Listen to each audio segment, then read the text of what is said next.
doing exactly what Professor Srivastava wouldn't have wanted me to. Like the saint Nizamuddin Aulia, he also told me that to be a good anthropologist, you have to talk less, eat less, and sleep less. And another thing which he often told me, that to be a good anthropologist, you have to listen more. Go to the field, whichever area that you are working in, and sit quietly and observe. Do not flout or show your knowledge. Oh, I know this, or I know that. Pretend that you know nothing. So these were his very, very wise words to me. Another thing which he often reprimanded me, he said, you historians, why do you read so much? Read a few, you get the point, and then sit down, close the book before you are writing, and sit down and write from your head. You people are very fond of quoting. Most of the historical writings are more quotes than actually your ideas, your own ideas. So these were, and he did not like, except for me, I think, he did not like historians much. He did not like their way of writing. And so he decided to change me from a historian to a historical anthropologist. When I came here for my interview for PhD, for an MPhil, because at that time we had to have an MPhil before our PhDs, he literally groomed me. He was my first teacher of anthropology. Right from the A of anthropology, he told me, and that is why all these names are so familiar to me. Because I remember we were going to Lucknow, and it used to take 6 hours in the train. And throughout that journey, we didn't have any romantic or domestic conversations. He told me to take out paper and pen. And I still have those notes. And he, told me all about initially Robert Redford and, Louis Dumont, and then he talked about Durkheim, and he talked about Malinowski and Radcliffe Brown, and you name it. And there, I was getting familiarized with these names and these terms. Whenever anyone, before I joined the Department of Anthropology, would ask me what my husband did, in fact, my family, because I got married to him in the court. So when, they asked me who I'd married and what anthropology was, I said, I don't know. I only married the anthropologist. But when I came here for my interview, there were 7 people. Dr. Seth and, Bandari, and there were, and all. And they really grilled me because I was Vinay's wife.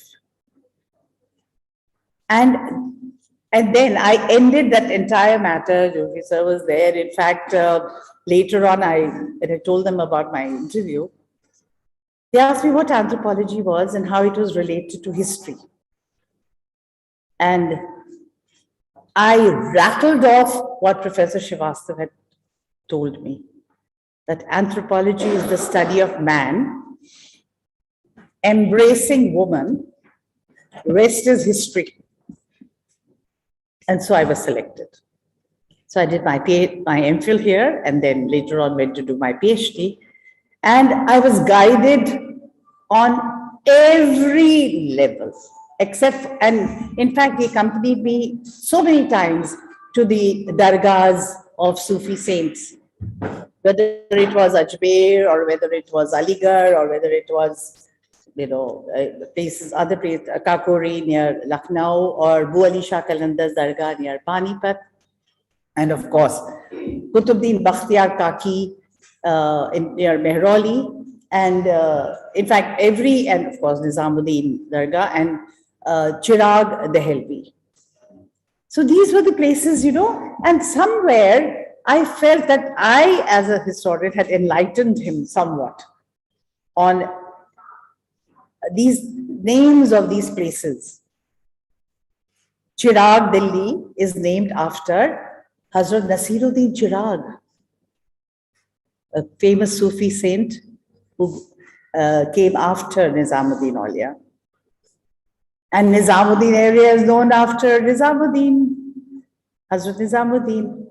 Then the Sayyidul Jab, which is before you go to IGNOU, you turn left. So that area is called Sayyidul Jab. He was also a Sufi saint.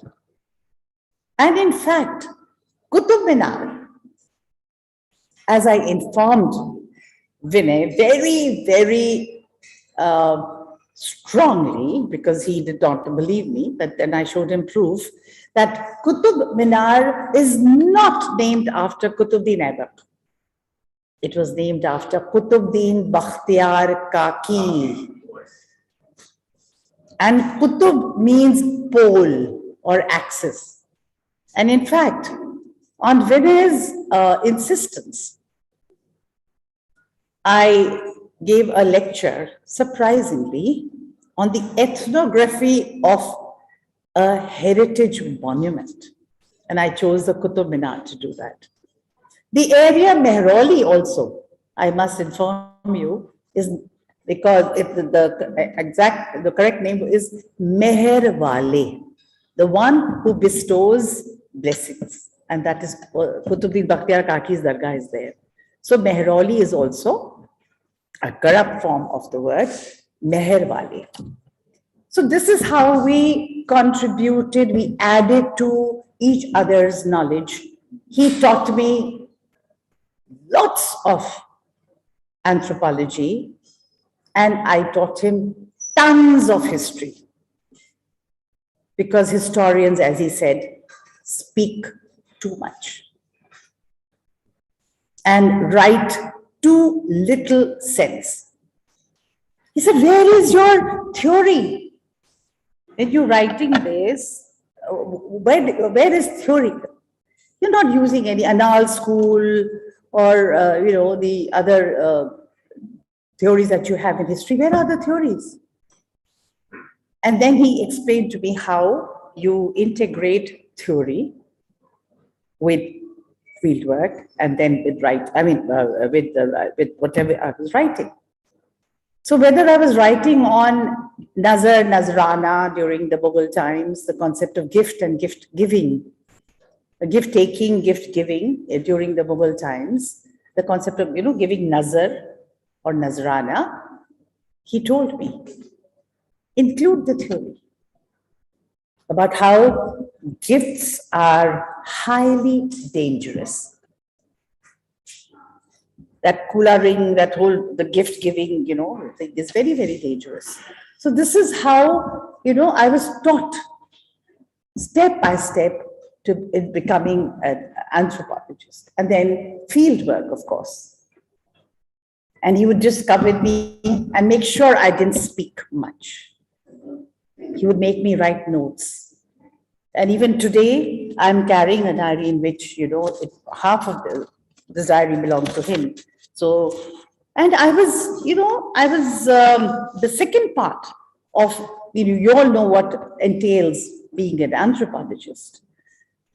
But what was happening was that since I was a professor, associate professor of history, and I was teaching history, So sometimes my training as an anthropologist came in the way of teaching history. I was becoming more theoretically inclined. I was getting to be more, delving more into the less onto the factual thing and trying to tell them to analyze, to think for themselves. See, this is the fact, this is the data that, the historians have collected about a particular event or a particular person. And now think for yourself. For example, all this talk about Aurangzeb being a very, dogmatic and orthodox Sunni Muslim. But with all the data, recently new information, has come up and all that. Audrey Trushke has written about Aurangzeb and many others. And you must have heard stories about Aurangzeb being, how he killed his brother and his imprisoned his father. And you create, that kind of image is created in your mind.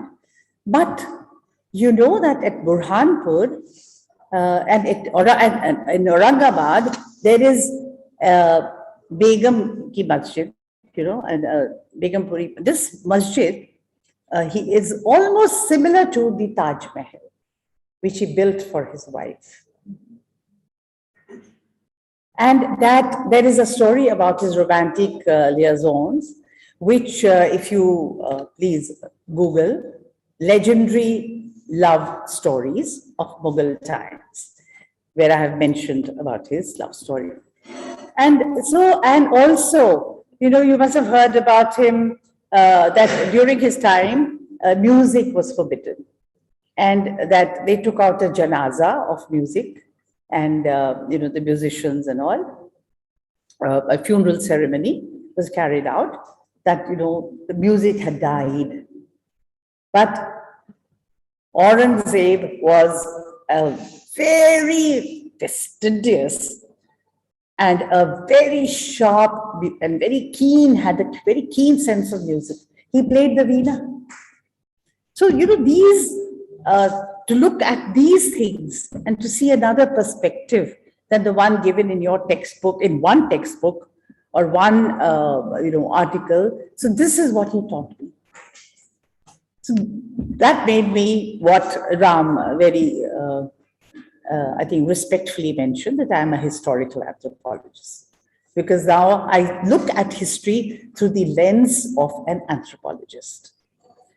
Now, the second aspect that I want to talk to you about is, when I read the title of this session, who is a humanist?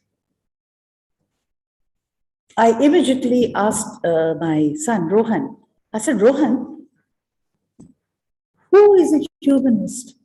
So he said, Mom, Google. But had he asked the same question to Professor Srivastava, Professor Srivastava would have on his table, all the dictionaries of the world, because he consulted the dictionary on a daily basis. He had diaries like this next to him when he even read the newspaper, and he would write all the words that he didn't know or wanted to, explain. So we have the Encyclopedia Britannica. We've got the Book of Knowledge, all the series. We've even got the Children's Encyclopedia, because he got it for the children. We've got Collins, we've got Webster's.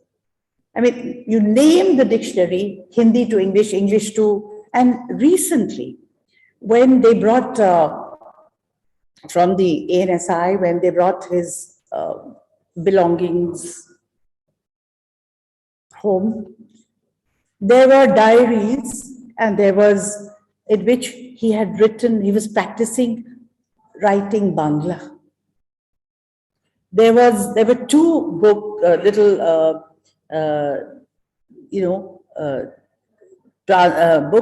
which taught you to study Bangla in Hindi, through Hindi, and Bangla through English. And those were part of his collections. There were 27 white shirts, sir, a dozen black socks, a paper bag containing shoe polish, 2 shoe brushes, a shoe tongue, you know, and because he had bursitis, so he would loosen his shoe, you know, from time to time, and shoelaces, and he was very bad at tying shoelaces. He would tie one end and then tie the other because he just couldn't. So he, you know, the laces would often open.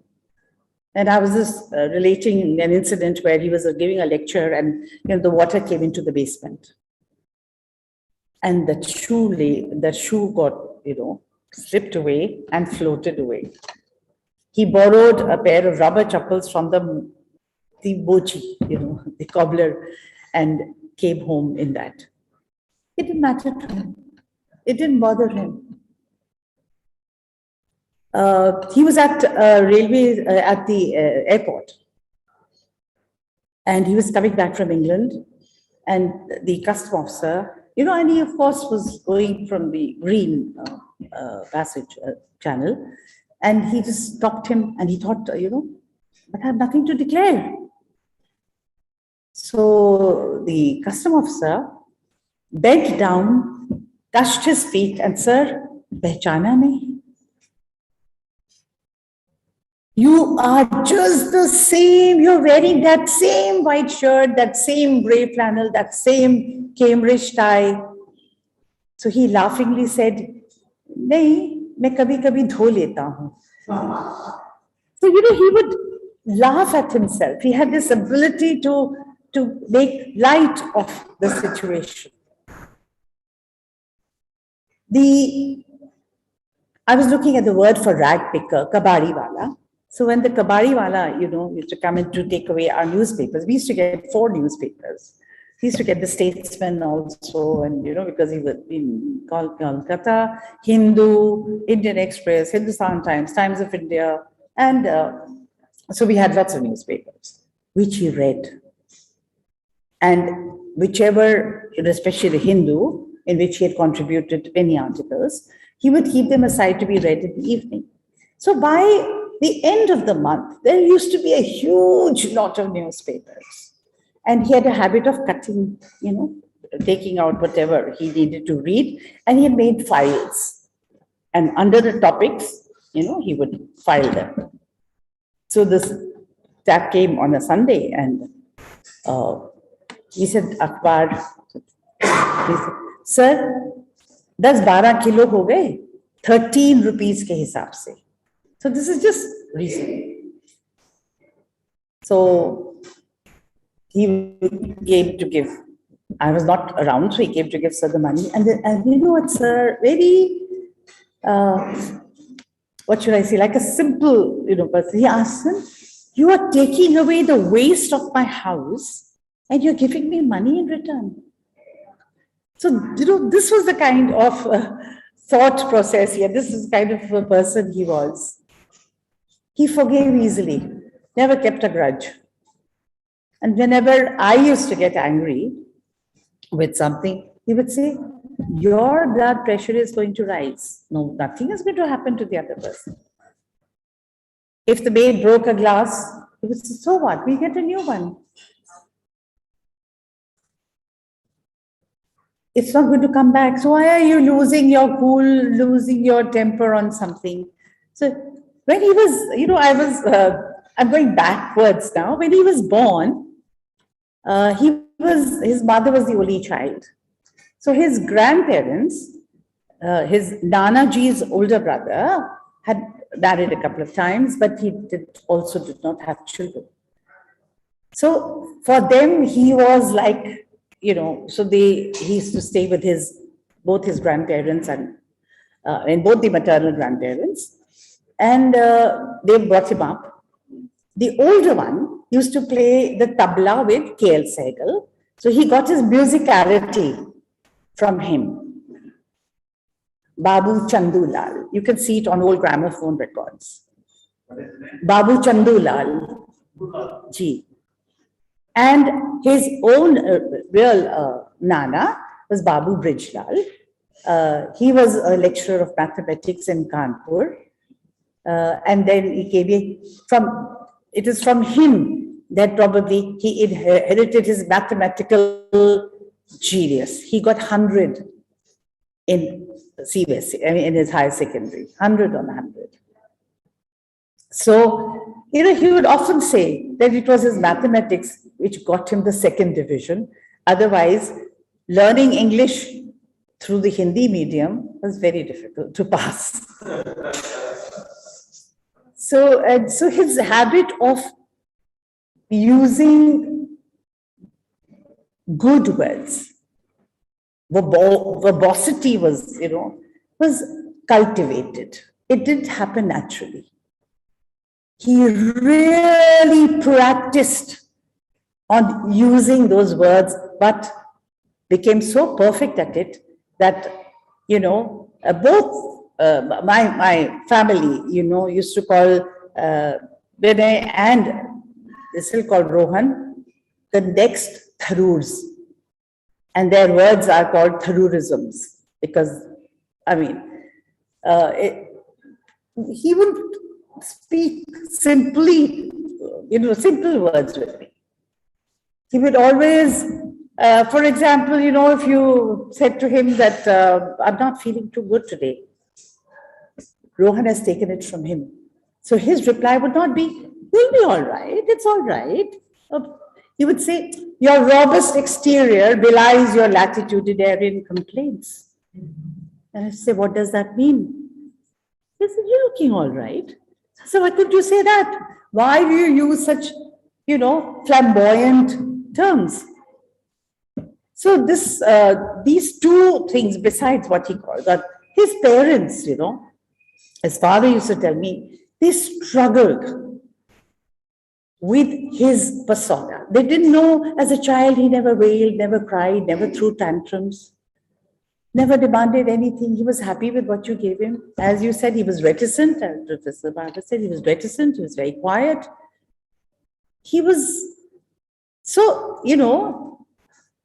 they showed his horoscope, as he would say, to an astrologer. The Panditji came and they said that, this boy is going to be either a Sant Mahatma like Swami Vivekananda, or he would be a mad genius like Einstein. उन्होंने कहा कोई वैज्ञानिक की तरह, he would be a mad genius. So somebody else said, at least it's better to be a mad genius than to be a buffoon or a fool. So I'd rather be a mad genius. So he was a balance of both. Ascetic, minimalistic in his attire, in his food, and if not speaking at a lecture, even spoke very little. So this, and he also maintained a balance between his family and his work. Passion. And as I've said it often enough, he had 3 loves. His subject, anthropology. He was a crusader for anthropology. And literally, from Kashmir to Kanyakumari, he had lectured in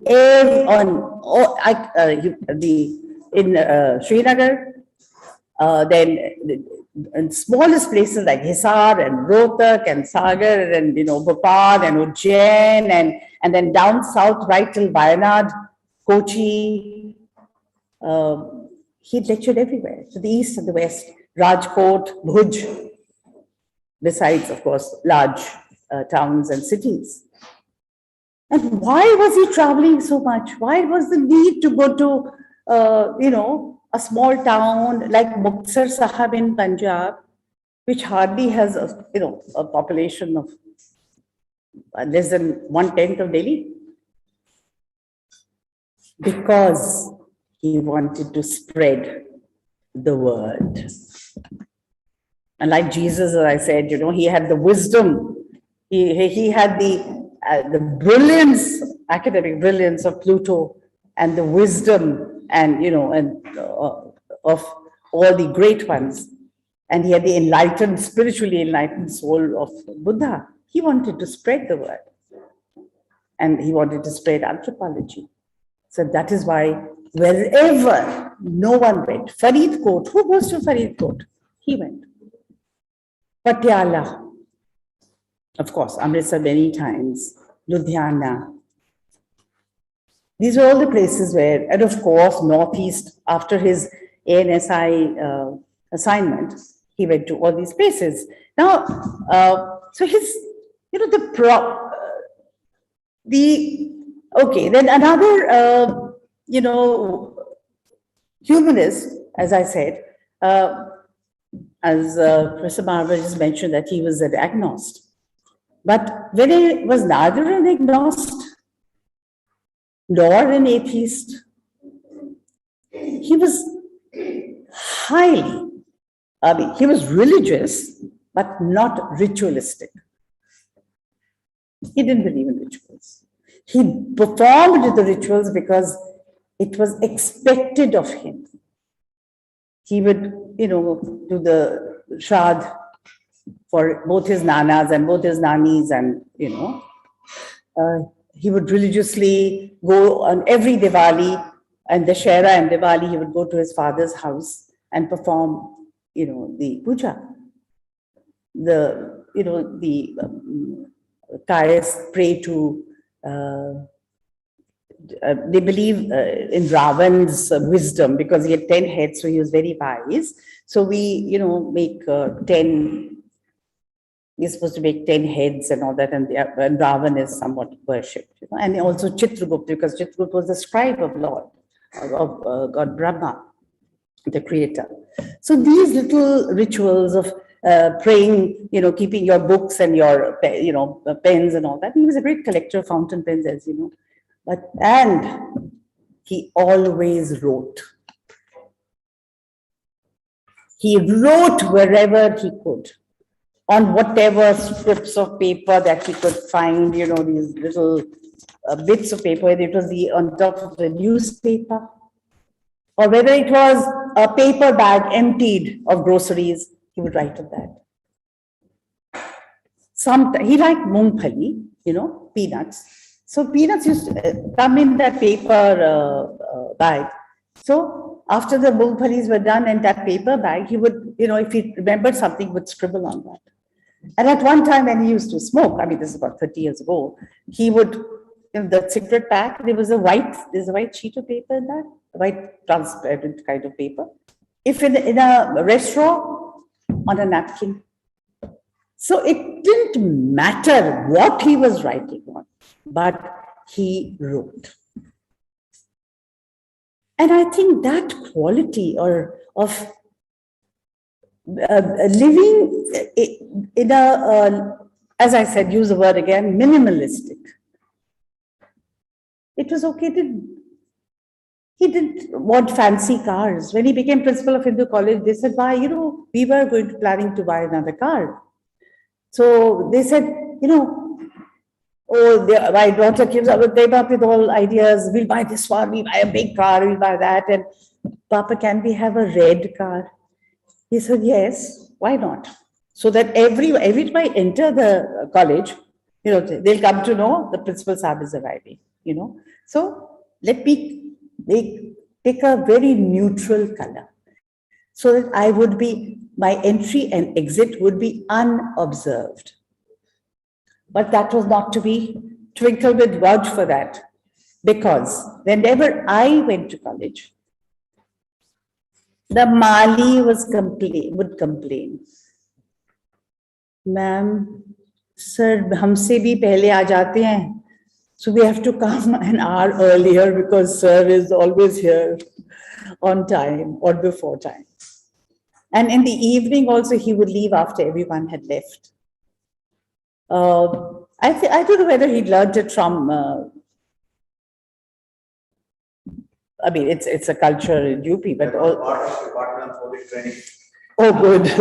Okay, fine. Because he never reached late for anything.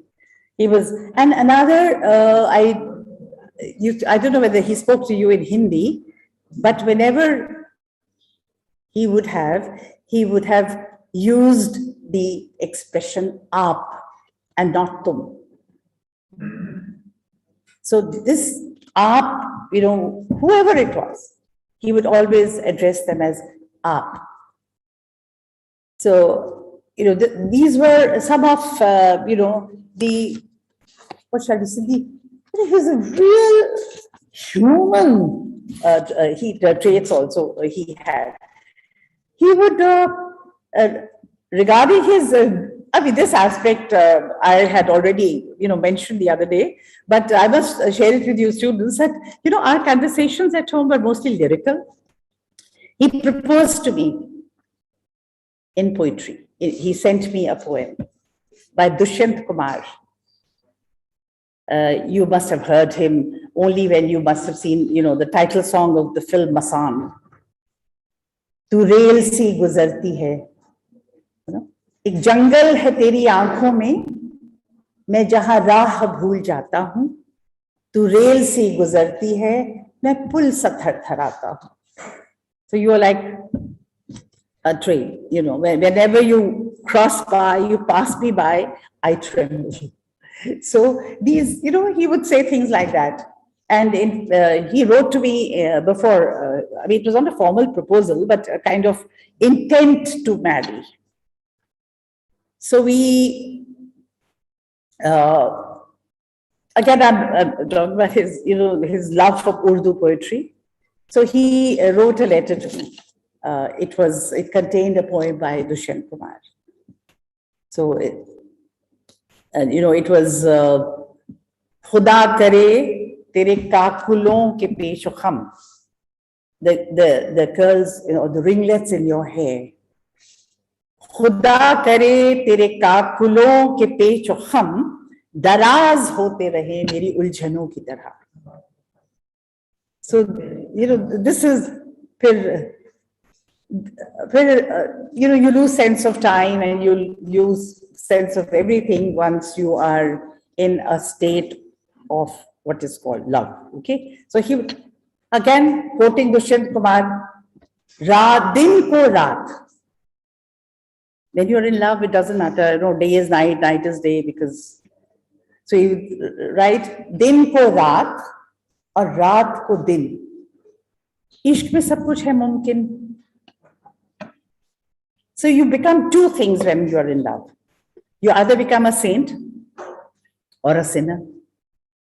So, din ko raat or raat ko din, ishq mein sab kuch hai mumkin, bahiyon ko tu kala kar, tasbih ke tu daane gin. Either you will become a mad genius or a writer or a poet.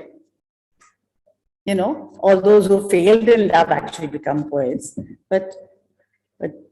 or you become a Maulvi, saint, So this is, anything that we did in the house was expressed in the form of poetry or in the form of song. And so he was, there are so many things, I asked my son to speak the other day at the tribute that I held for Professor Srivastava at the India International Center. I said, you don't have to speak long, just 2 minutes. So he said, Ma, I'd rather we have observed 2 minutes silence for Papa than to speak for 2 minutes, because none of the words in all the dictionaries, all the words in all the dictionaries would not complete, even half explain or half, create an image of my father. None of these words, it falls short. So I end with Akbar Arabadi's very beautiful ghazal. I mean, I'll just share 2 lines with him. This is the essence of what he was. He was of this world. He was in this world, but not of it.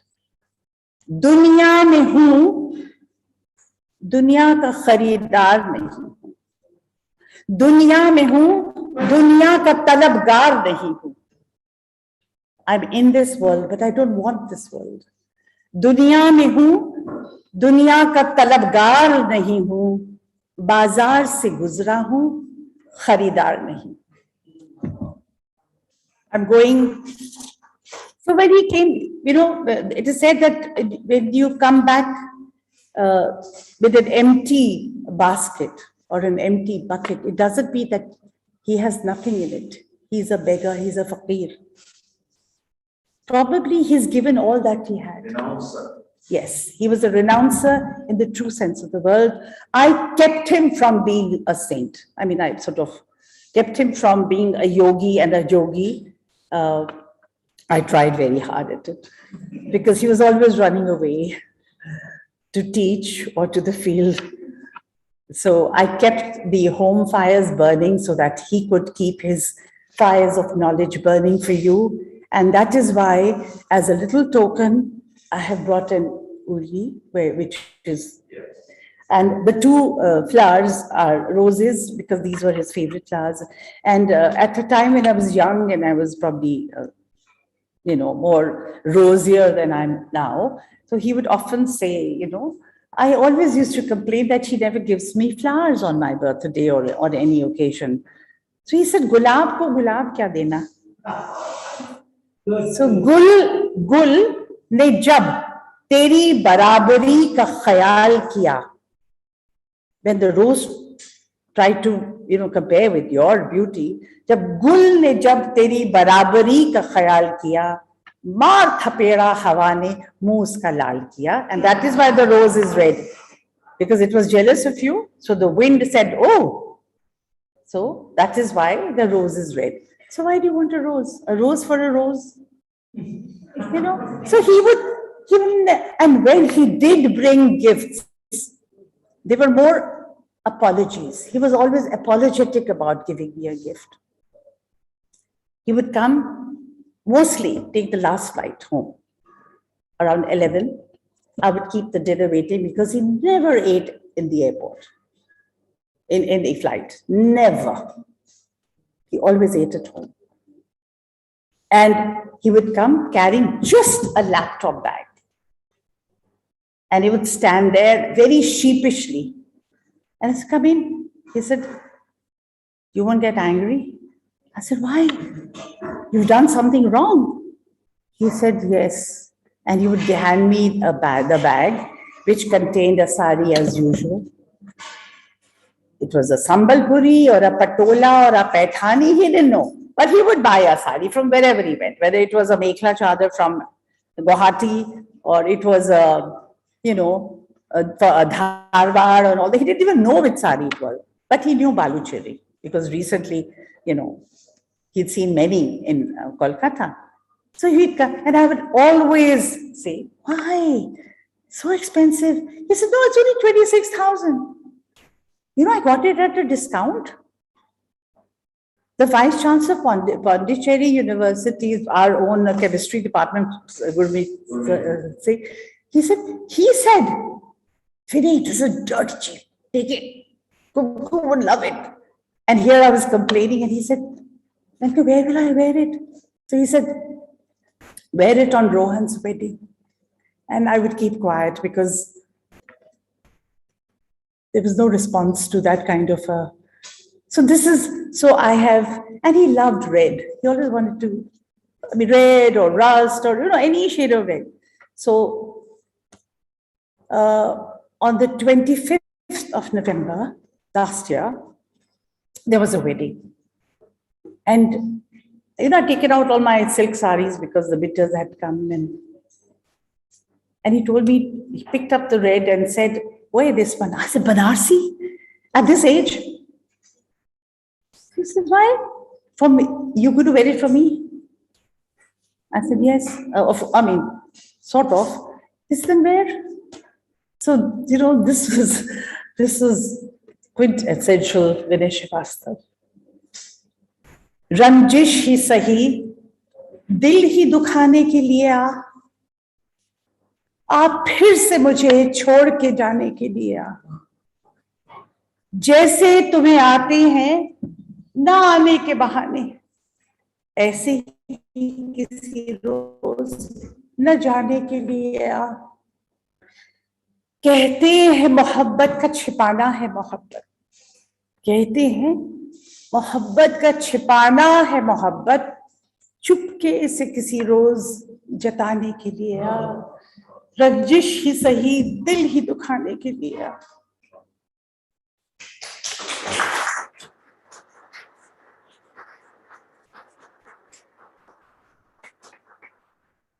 I have brought this timepiece. This was the last one he got.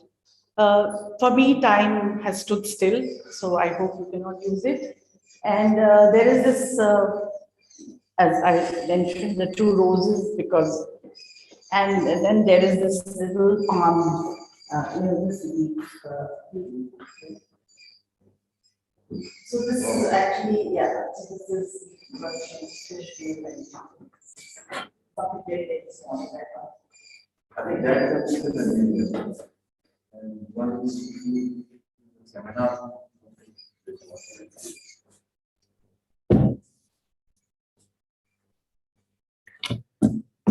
Thank you so much, ma'am. That was very moving and emotional tribute from him, from you to sir. Now, I will invite the last speaker for this session, for this reflection, Dr. Vibha Joshi. Dr. Vibha, are you there? Yeah, please, ma'am. It's all yours.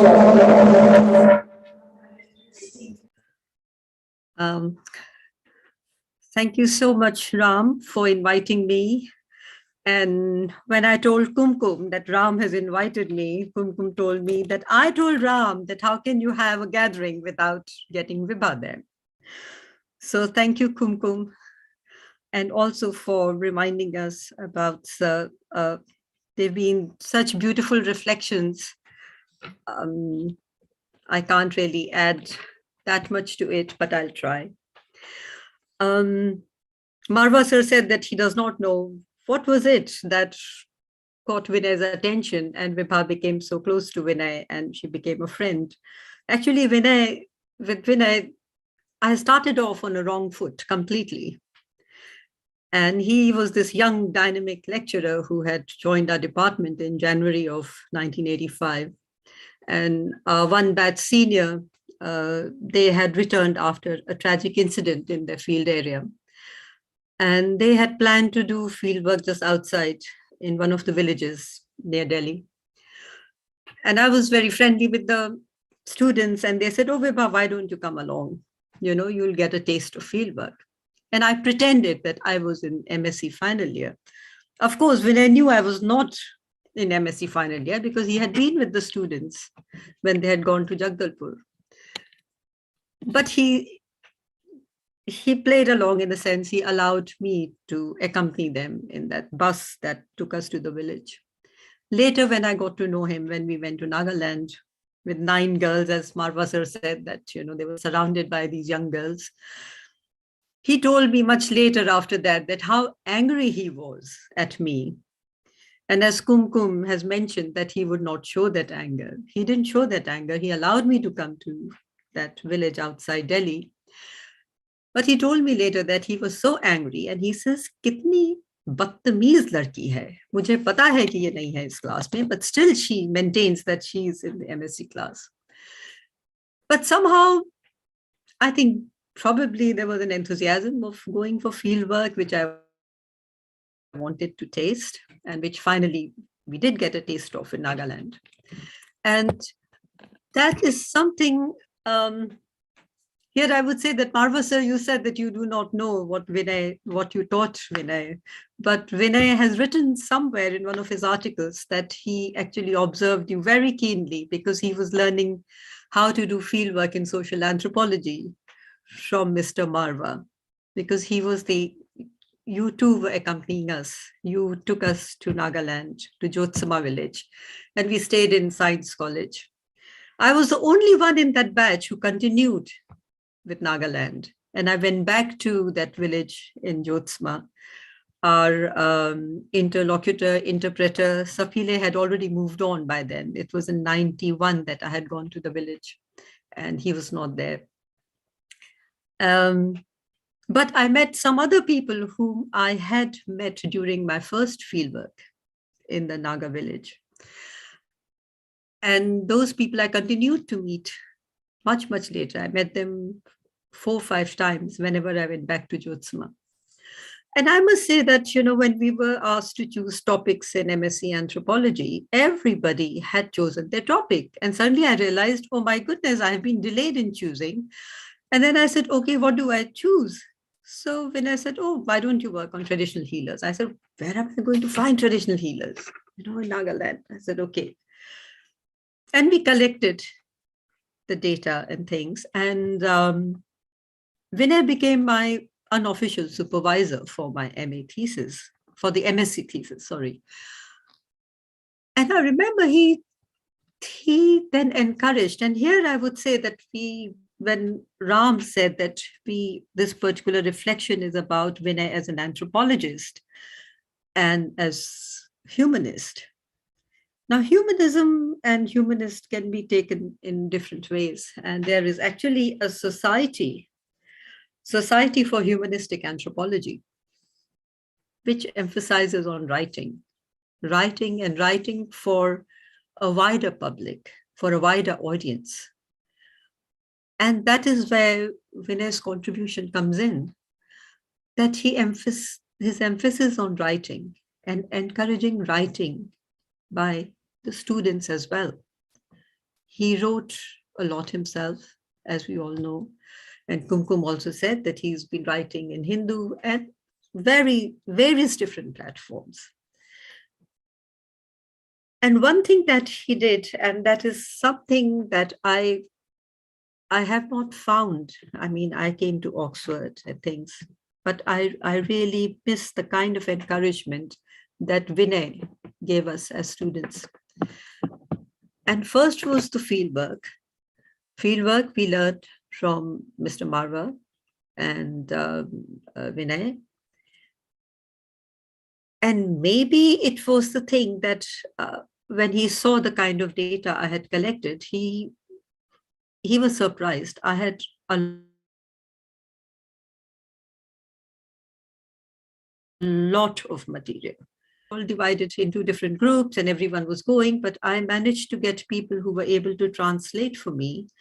And it just so happened that when we first went into Kohima Science College, we were taken to the zoology and botany lab, and they started showing us medicinal plants.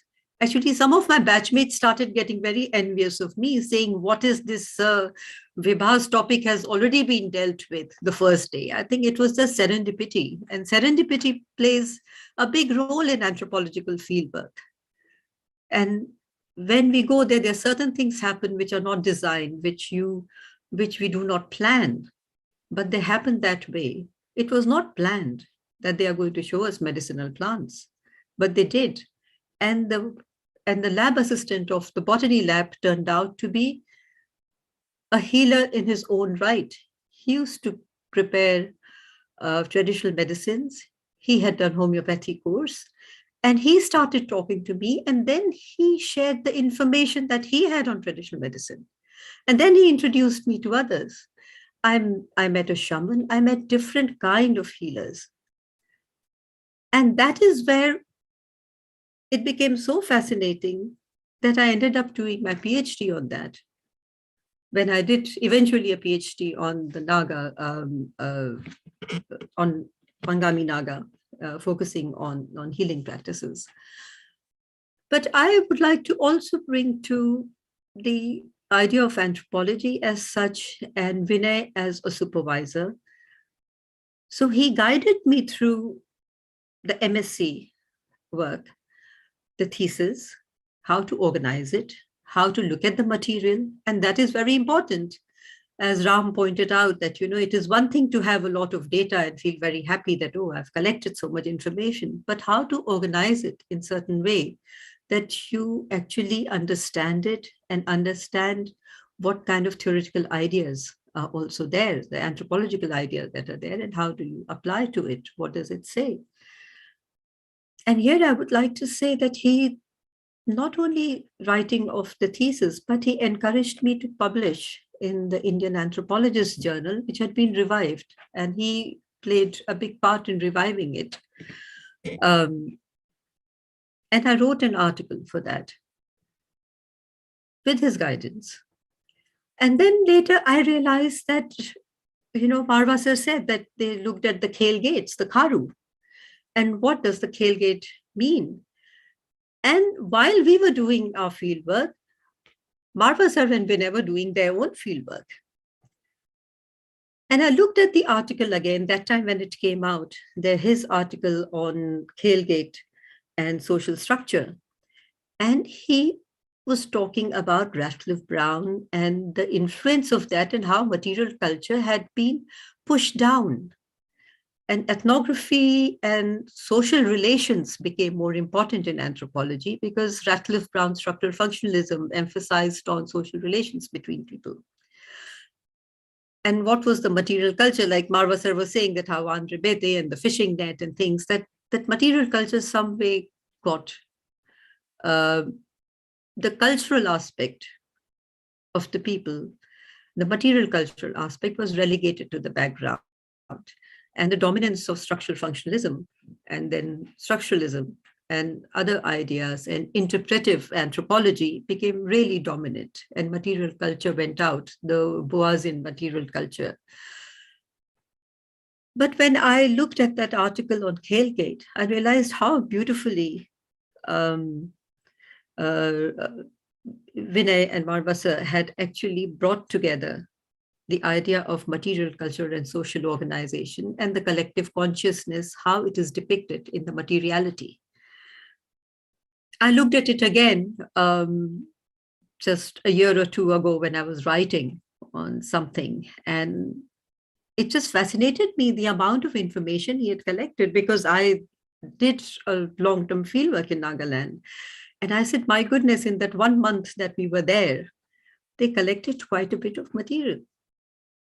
So that is the other thing about, I would say, as I have said about humanism, is the thing is that how to write to reach the wider audience, but also in the context of human values, the personal, ethical, political choices facing humans. And I think that does come out in his writing. What kind of part anthropology plays in a multicultural understanding, and also how it reveals both social relationships, but also the social blocks that are there. And one thing that I realize is that Society for Humanistic Anthropology actually has a prize called Victor Turner Prize for writing of ethnography. And it emphasizes on creative writing as well. And perhaps if we could actually put taking Vinay's prolific writing into account, if it was possible, because some of his former students were very keen to contribute towards a prize money or something for a good essay or for a good thesis that is written, which shows the creativity of ethnographic writing and engaging with theory. I mean, this is something that I'm kind of thinking, that how to put something in the memory of a teacher and a friend who we all look up to for his ethnographic writing and understanding of both theory and ethnography, and how to bring it together, whether we can do such a thing. Now, I would also talk to you about how he helped his students in fieldwork as well. I did my MPhil with him, and for my MPhil, I decided to work on the Saharia community in Morena district. in Madhya Pradesh. Morena district that time also included Shiopur, which has now become a separate district, but this was a dacoity area where long ago in the 1960s and 70s, my father had run a whole anti-dacoity operation. And this was a field area very different from Nagaland. Nagaland had other things because of the political nationalistic movement. When we went to Nagaland, there was a restriction on moving out from our area at night because of what is called insurgency. And we would not go out of the village area and our designated area at night to go anywhere because there were certain curfews and things. And there were different aspects that we had to take care of. In the Saharia area, it was because of my position as a police officer's daughter. Police officer had retired. My father had retired long ago. But I presented a security risk, and the district administration, and one of my relatives was heading the district administration, and he said, we cannot take the security risk because here most of the kidnappings take place for ransom. That is what the dacoits do.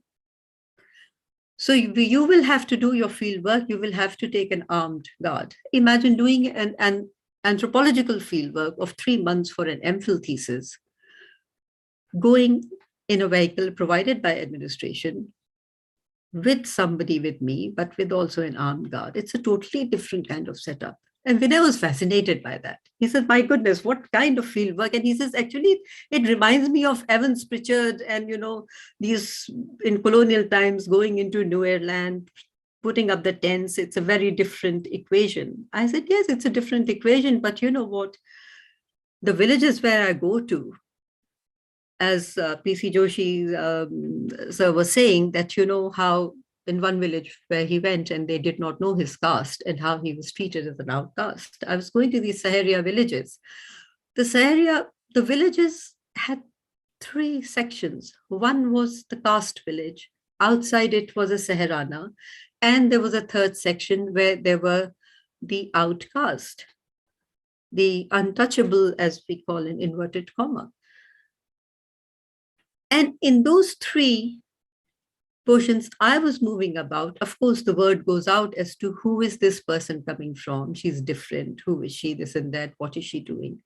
And then I ended up doing a very different kind of thing that the administration said, we do not get to know about the grievances of the Saharia, the tribal people there. You tell us what they want. So I also became this kind of, incognito administrative person trying to tell that what is happening, what do they need. And the administration did a few things which helped in very small ways, like, the reserve forest, just lifting, saying, okay, for next 2 weeks, you are allowed to take stones and certain things for building your huts. And suddenly that permit was available. Because see, one has to also realize that the forest dwellers, how different forest laws impact them on their everyday living. So I learned many things. And then it turned out that because it was a dacoity area, the Saharias were actually exploited a lot by the dacoits for their knowledge of the forest and the waterholes. And then I got to learn that one of the dreaded dacoits had surrendered around the same time as Indira Gandhi's assassination in 1984, in October. So that news had been suppressed because of the larger news of the assassination. But I was told that, look, if the police head can give you the permission, you can interview Ramesh Sikarwar and his gang. And they had very close relationships with the Saharias. So I got the permission, but they would say that, no, you are a single woman. We can't really allow you. And I wrote to Vinay, I said, this is very important for the thesis, for the Saharia, that, what is the relationship between dacoit and things? By then, because we had to also do secondary work and reading on Saharias, I had told Vinay, there's hardly anything available. I'm still working on the traditional healers, but there is nothing more on the Saharias. I have very little information. which is there in the colonial records and a small pamphlet that has come out. But it does not give me much idea. So Vinay said, why don't you just find out whatever that is there? And I will come and help you with the Saharia interview for the Saharia at the jail. And he came and he stayed for 4 days. And what a wonderful, just seeing the way he was interacting and talking, and also the observation that what it is when I go as a single woman, what I am getting, what kind of things he's getting when he's inquiring, who is talking to him more openly, who's talking to me more openly. And within the jail, then the jailer said, oh, we also have 2 Saharia who are there, they are under trials, they are from Rajasthan. So Vinay said, oh, can we meet them? And we met them. And Vinay by then had, I think, started at least doing some kind of a recce in the Raika area. So he was also very interested. And we went there, and these boys, the 2 boys, they told us about a certain custom, and they sang songs. They sang songs and telling us about different ways of singing and what it means, what kind of question and answer kind of thing takes place between young men and women during their courtship. So I understood, but also gained so much knowledge. And that's 4 days. And after that, as I would say that, how he is able to help and push the students to a certain limit just for their own good. During that time, I had got admission and scholarship to study at Oxford, and I had accepted that. And when I started writing, and then said, no, you have to finish your MPhil. Only then you go. I said, how do I do it? I don't have much time. I have like 3 months. How will I have my Viva and writing and everything? He said, no, do it. You just sit and write. And he pushed me and I wrote. And he checked my drafts.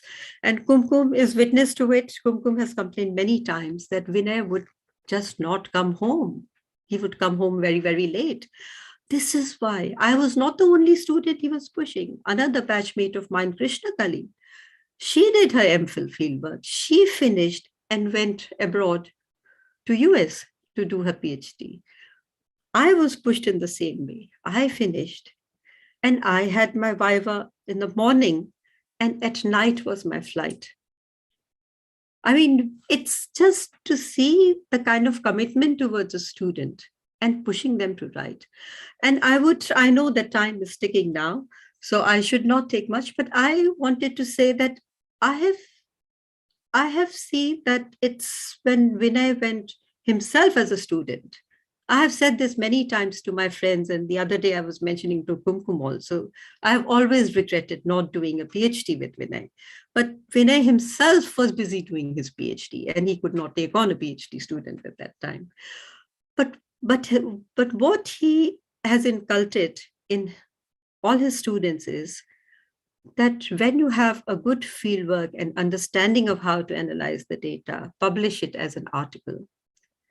I saw it in his own writing, which he did in Cambridge for the confirmation of status as a PhD student in Cambridge. The students were supposed to do fieldwork, and he was encouraged to do the fieldwork in the Fen area, which has what we call modern day witches.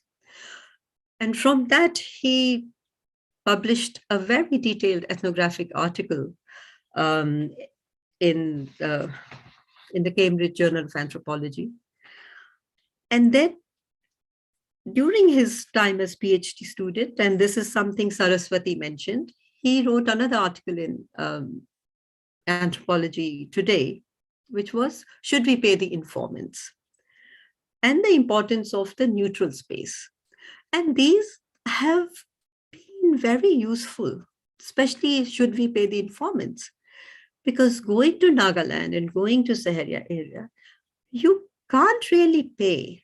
But yes, gift giving is there, but gift giving also has a limit. How do we reciprocate?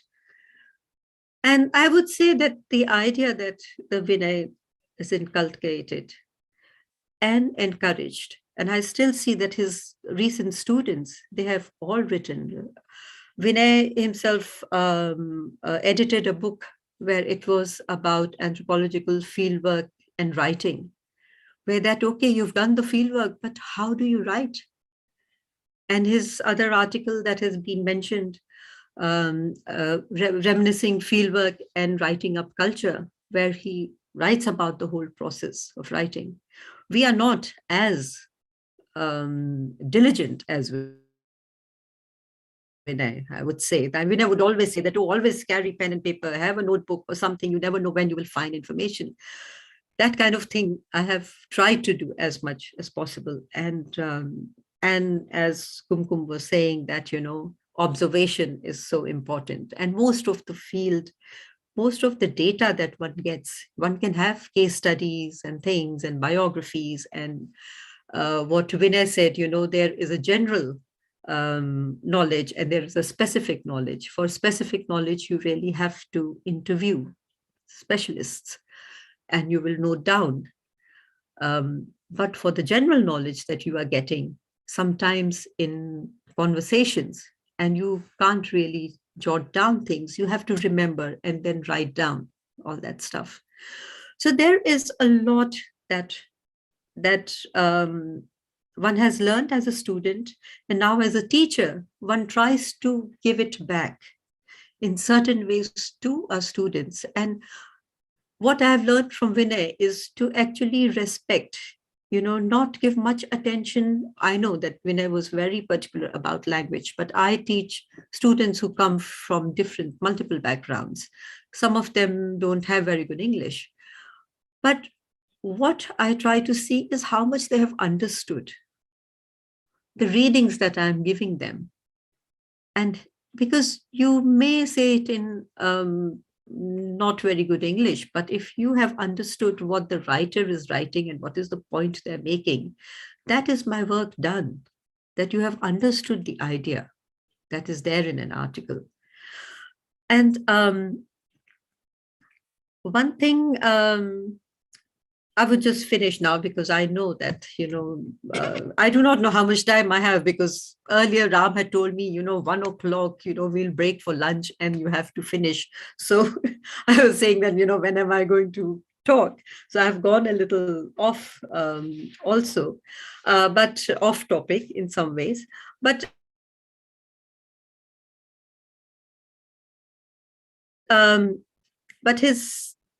just to come back to his fieldwork on the witches in Cambridge Fen area, which he wrote as ethnographic notebook, very detailed writing. Actually, what Professor McFarlane told me, that even he was surprised, the amount of material and the quality of material and the presentation that Vinay had given in the department. And one last thing I will say is the whole sort of the encouragement, the kind of encouragement Vinay gave us as students, and Vinay gave me when I was his student. I also became his friend. That was because we spent a lot of time talking about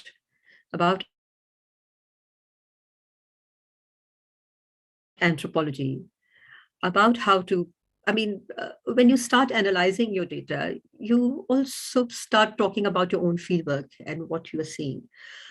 And when he would say that, listen, you have to start writing, but also there is a certain way of nurturing your students. And then he asked me to write an article, but he gave me this book from Sudhir Kakkar, Shamans, Mystics and Doctor. He said, review it. I said, okay, but I've never written a review. I will read it. What does it say? And then he helped me shape it.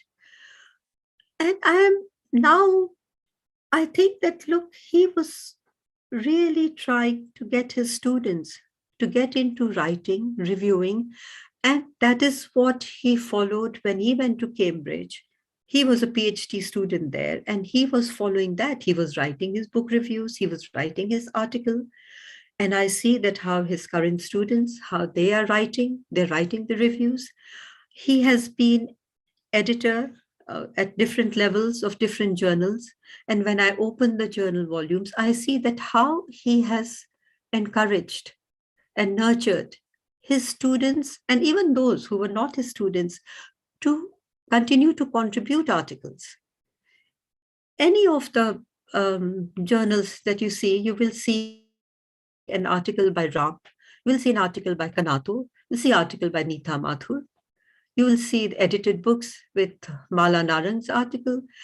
I mean, the way he brought together students and colleagues to actually write and reflect on the fieldwork and the topics and actually publish them. And that is where the Society for Humanistic Anthropology's whole idea of writing ethnography in a creative way and making it reach a wider audience comes into the thing. And that is what I will say, that the message that Vinay gives us is that please write down your ethnography, write down it in such a way that it is accessible to people. Don't put too much jargon in it. He was writing till the very end. And I'm sure there was so much more to be written.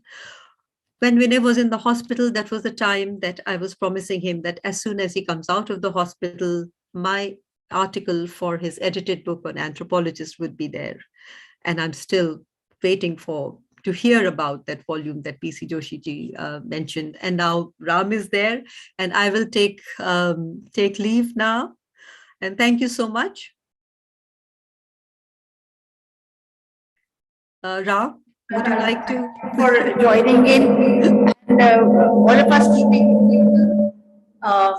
I won't be there for the afternoon session, but I'll be online. So I wanted to thank all of you for doing this for Vinay, and I'm absolutely grateful. Thank you very, very much. Thank you. And I'll come again whenever you call me, Saraswati, Kennedy, Ram, Avitoli, because this was my first time coming here. So I mean, I'm still emotional, but I hope I'm going to be able to do more justice next time. Thank you very much. Thank you.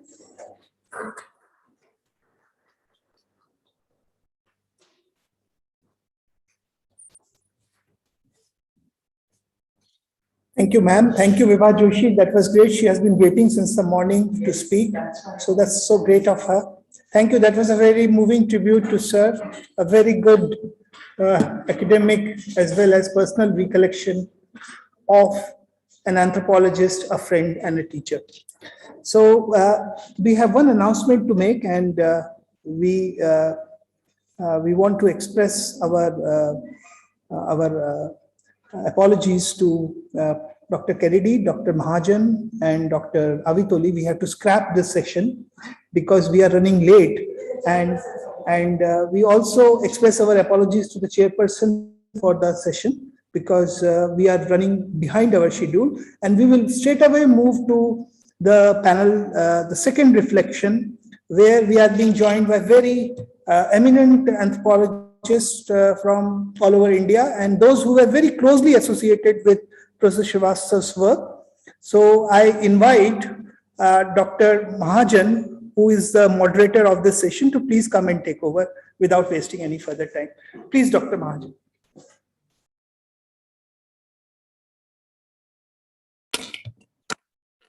Thank you, sir. And I welcome our panel, which is titled Reflections 2, Remembering Vinay Kumar Srivastava as friend, colleague, and anthropologist. We have 5 very illustrious anthropologists on panel: Professor Shalina Mehta, Professor K.K. Basa, Professor Subho Ray, Professor Venkat Rao, and Professor Sukant Chaudhury. I hope all of them, they are here. I saw Shalina ma'am, so I won't take much time because we are already running behind the time. So Professor Shalina Mehta is my teacher. She was professor of social anthropology at Panjab University, Chandigarh, and as and Marwa sir and Kumkum ma'am are saying hello to you, ma'am. I won't come between you and the audience. Ma'am, please. Yes, thank you so much. This has been a very, very emotional session. I've been sitting here since morning, and I was particularly keen to listen to our teacher, my guru, Professor Marwa, and of course, Kumkum, who's become a great friend, and to all others who had so much to talk about Vinay. I thought today is a day to celebrate a life Kumkum has just left. I would say to celebrate a story that he scripted, and we are all here celebrating. On top of it, I think it was a story that he himself was very proud of when he was scripting it. My association with Vinay is rather, is kind of crowded in memories, in the sense that Vinay was a year junior to me when I did my master's. And he was specializing in physical anthropology. So there wasn't really that much of an interaction with him per se. Just after finishing my master's in anthropology, social and cultural anthropology, I went to teach sociology at Institute of Home Economics. And after 4 years, I moved to Chandigarh to teach social anthropology. In the meantime, he moved to sociology to do his master's from there. And I don't think so. I've been, as Professor Myra also said, I've been much in touch with him or knew much about what he was doing, except for the fact that my research supervisor, Professor JDMC, was very, very fond of him. And he would always mention the kind of work that Vinay had been doing it. The academic journeys, as I've been listening to you people and I look back at my own journey, because that's what Ram said, that he wanted me to talk about my own field journey or my own academic journey as and how it started. Now, somewhere when we were doing, Joshi had written that obituary for him or a profile for him for our website. I learned that Vinay came to anthropology by default. For me, it was a very different kind of an experience. I came to anthropology after reading Irving Wallace's Three Sirens. So I had a fascination for indigenous communities because I'd been reading a lot in various times and life magazines of that time, and was being introduced to what was happening to indigenous communities in the United States at that time.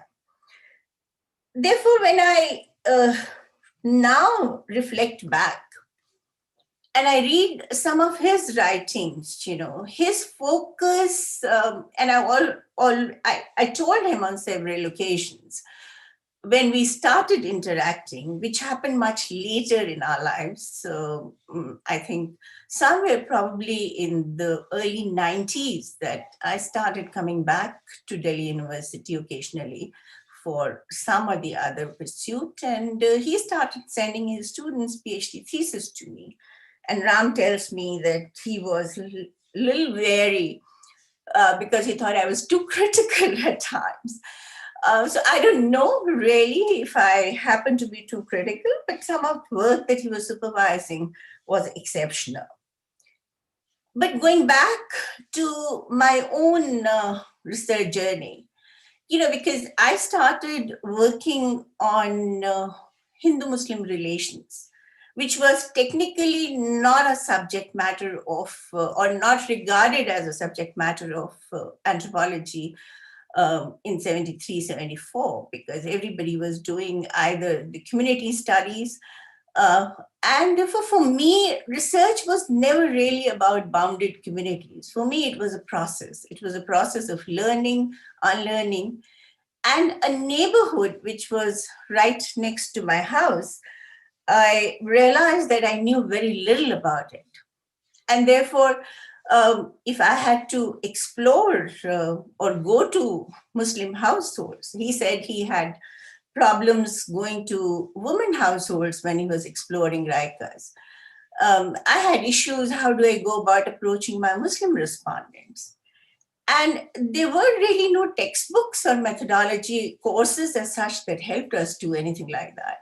It was just sudden suggestion from one of my key respondents that why don't you wear a burqa and instead of calling yourself Shalina, call yourself Shahina. Years later, I may call it, that it was probably not really the best thing to do, but it did help me establish repo. That was the word we learned in our methodology classes, to be able to get close to those communities and my respondents. It's one thing that, and I think that's where our journeys moved on to very, very different trajectories. He went on to do intense fieldwork later. He did his PhD in 85, 86, whereas I finished my PhD in 79, 80. And then, as I have always said, domesticated myself for about 9 years or so. But it was only the other day when I was reading through one of his articles, one of his most celebrated articles in his book, in Economic and Political Weekly, that I realized that somehow we crossed paths. I went to Chaya almost at the same time, Bagachak Chaya, in 87 that he did. And he had, but I never met him. So as I read through his article and I realized it was called The Ethnographer and the People, Reflections on Fieldwork, which was published in 2 parts in EPW in June 1991. And the kind of intense, in-depth description that he had given, that ethnography, the notion of reflexivity, I realized that we went to the same area, but we did very different kind of things, In that particular article, he talks about interacting with some people in the field. And he was very uncomfortable the way they treated the respondents, quote unquote, because I never call them respondents. For me, they're co-research participants. And my lexicon, as far as writing research is concerned, it was always very different from the way he wrote. In this article also, and many, many years later, he continued to use the word primitive tribe, which I sort of shunned very early in my life and thought it was not really the right thing to do. The other thing where we differed pretty strongly, and I always had a kind of a dialogue with him about it, was about objectivity. And in my opinion, anthropologists are never objective. So very early in my thesis, I started with the notion of being subjectively objective, but he continued to insist that objectivity is essential for ethnographic writing, which I personally felt was not going to be possible. The other area that we've all talked so much about him, and we know how brilliant he's been, how diligent he's been about his work. He noticed the powerlessness of the people, but did not really upfront confront them. He writes in that I often heard him tell his audience to draw a line between becoming a social worker or a field. There was this conflict that I had not really been able to understand.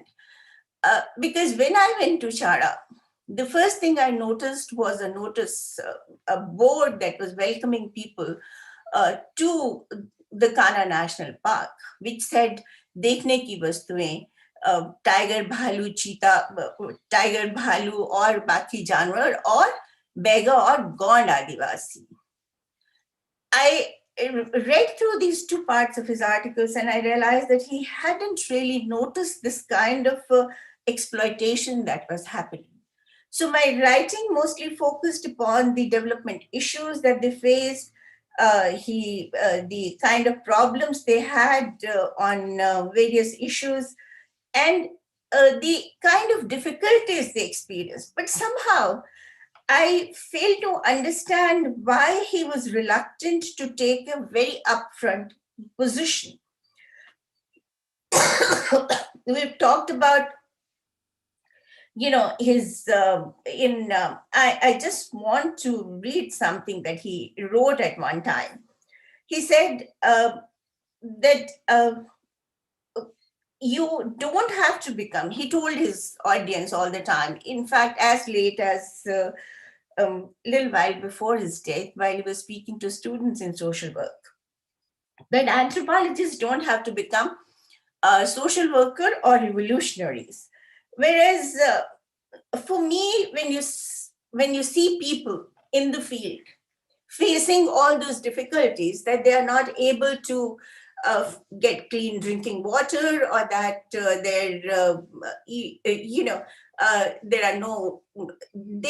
are no medicines available, or that the doctor has abandoned them and joined some other institution, then you want to talk about it, you want to write about it, you want to tell administration that you have to do something about it. But he was kind of worried. He wrote that if we do that, then they may become very, very harsh. The administrators, if we write about administrators not giving them enough or not giving them the kind of things they require. I'm sorry, I have a terrible cold cough and not keeping it well otherwise.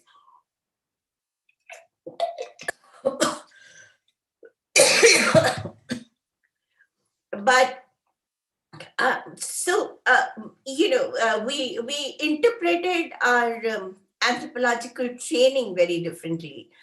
They wrote different things, often conversed about it, debated about it. But one wonderful thing about him was that he never tried to tell me that the way you think or what you're doing is wrong. He says it's just another way of looking at it. It's just another way of interpreting data, interpreting your, the stories that we the narratives that we collect from our studies in the field. My most memorable memories of him that I do wish to share with you over here is when I started doing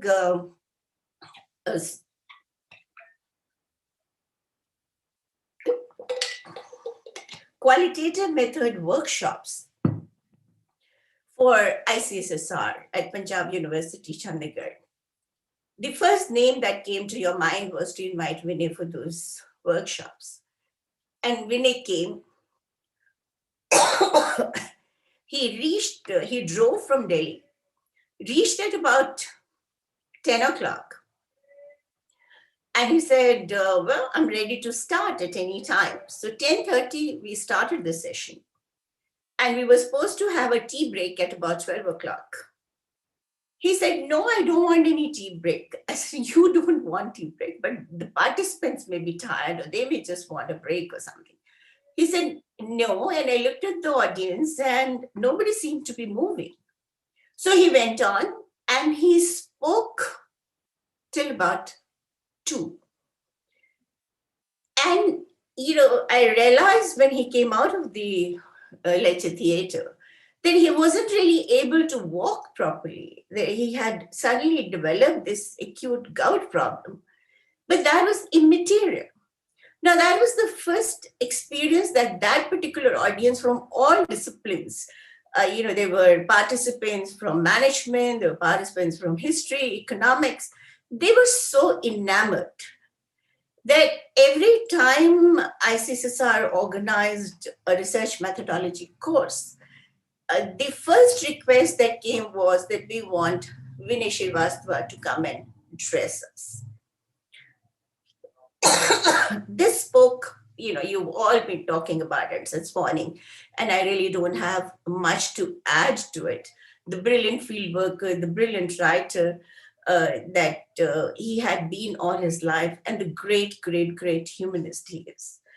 He was partly responsible for bringing me out of my retirement, for becoming a part of what we call as a United Indian Anthropology Forum, that's trying to, fight or struggle to restore dignity of Indian anthropology in India.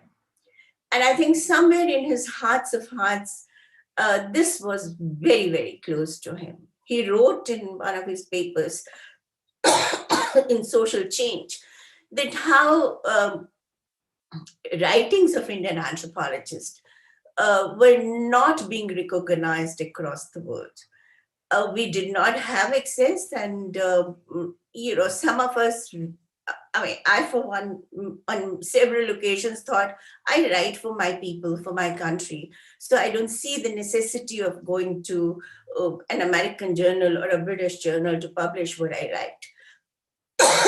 But he also pointed out a few things in that writer, that because we were not doing that, the Western scholarship took it for granted that Indian scholarship is subordinate to theirs. So I think as a tribute to his memory, to what he had been wanting us to know, I've been trying through this platform to bring to the audience across the world. Now, this is, the internet has provided us that space, a free internet space on which writings of various scholars can be displayed, written in any of the Indian journals or monographs in any language. Vinay was as prolific a writer in Hindi as he was in English. Now, some of his work in Hindi is also not something that many students have had access to or really understand. So unless it has been translated, and I think, he has Ram as a perfect disciple, somebody he has mentored so well, that some of that work should be translated and put in the public domain for a wider audience, not only in India, but also across the world. He published a lot. He's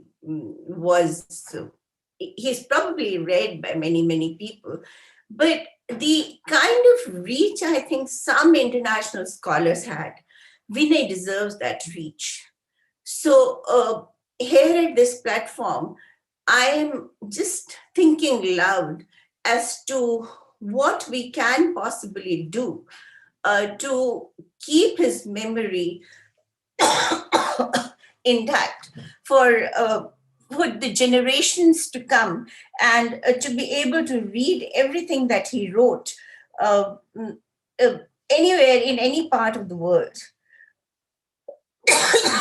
without any kind of any difficulty in assessing it, because a lot of the material which is there in the international press written by him is not easily accessible, because several of those journals are not accessible to everybody.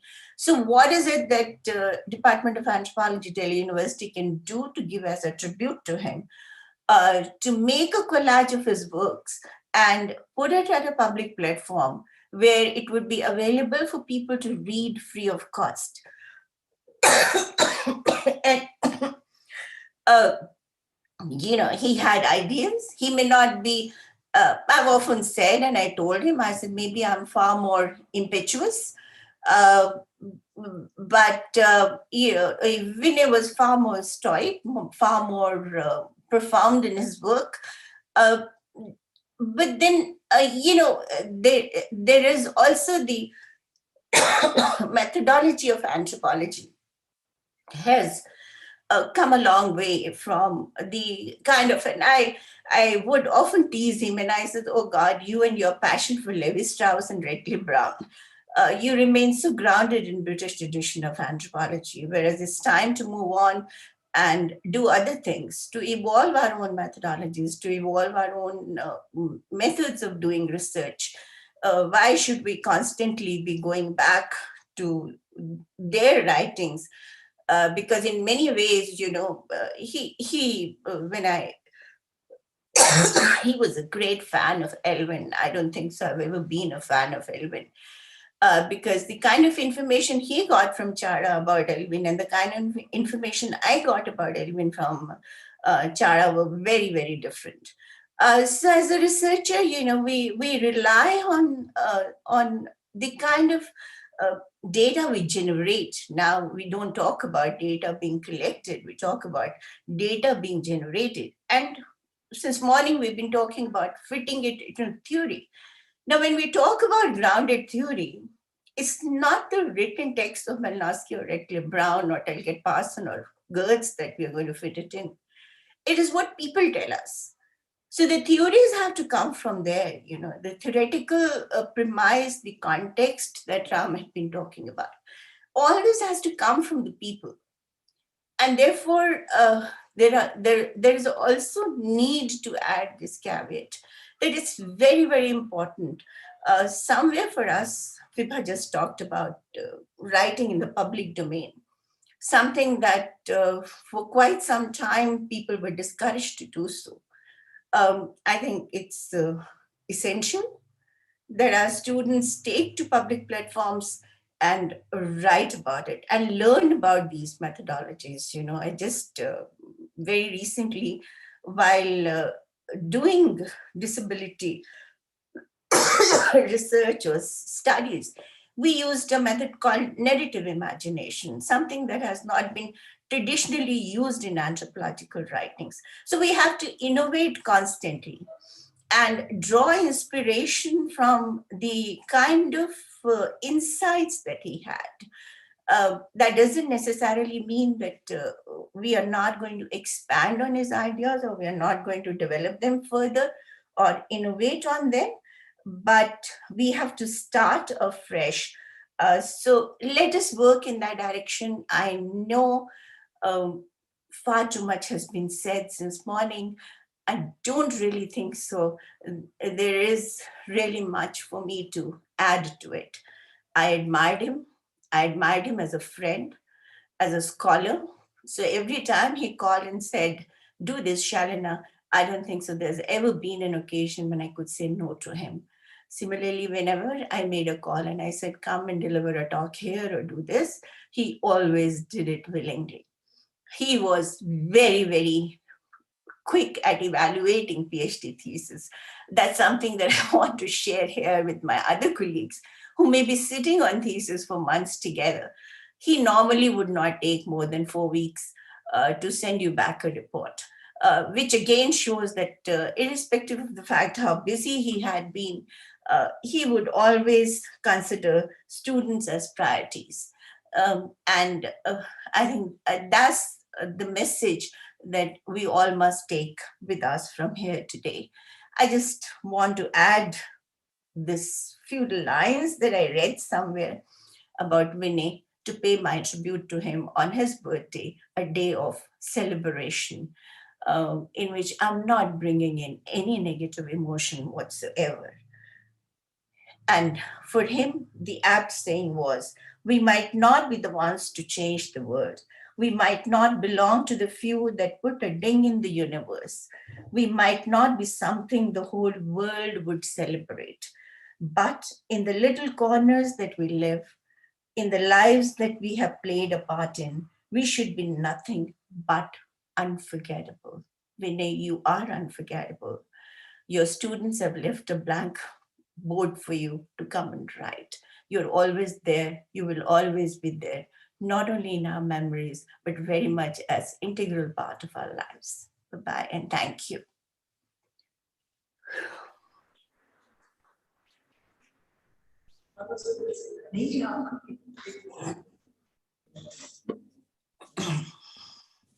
Thank you very much, Shalina ji. Your views are always listened to very carefully, and it's always a pleasure to listen to your very lucid exposition on whatever topic you speak on. Thank you, talking about your own fieldwork as well as giving homage to our dear friend, Professor Vinay Srivastava. Thank you. Yes, sir.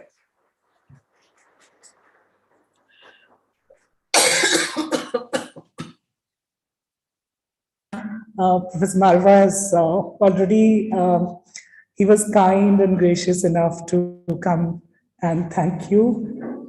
We have noted down your suggestions, ma'am, and will surely act on those suggestions. And thank you again for this beautiful homage. Thank you. Our next speaker is Professor Subho Ray. Professor Subho Ray is a professor of anthropology at Calcutta University. He is also the managing editor of the Journal of Indian Anthropological Society. Professor Subho Ray is a wonderful human being and a friend. I welcome you, sir, to say a few words about your colleague. And I know how special Professor Srivastava were to you. Please, sir, take over.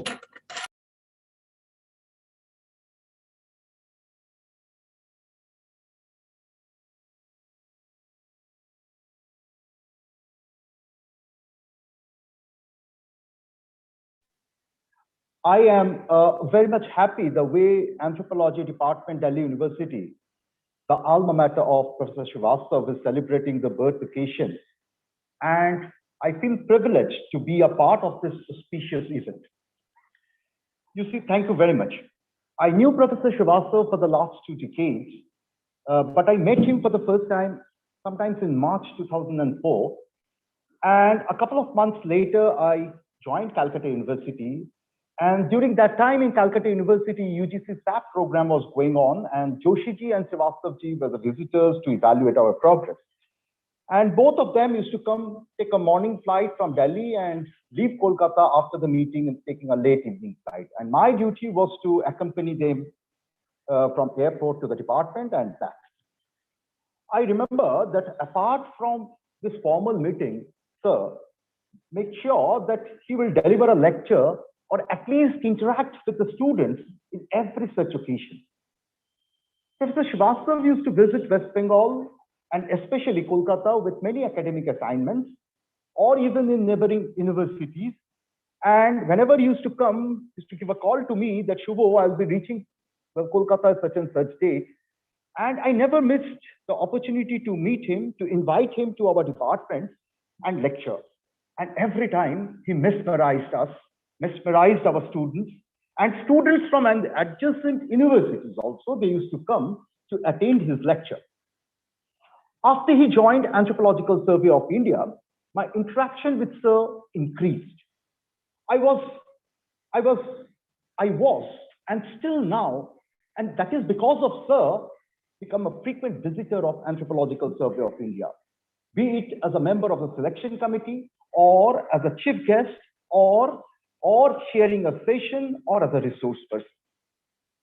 In the selection committee meetings, be it in Anthropological Survey of India or in any other university, I found he used to give me opportunities to lead.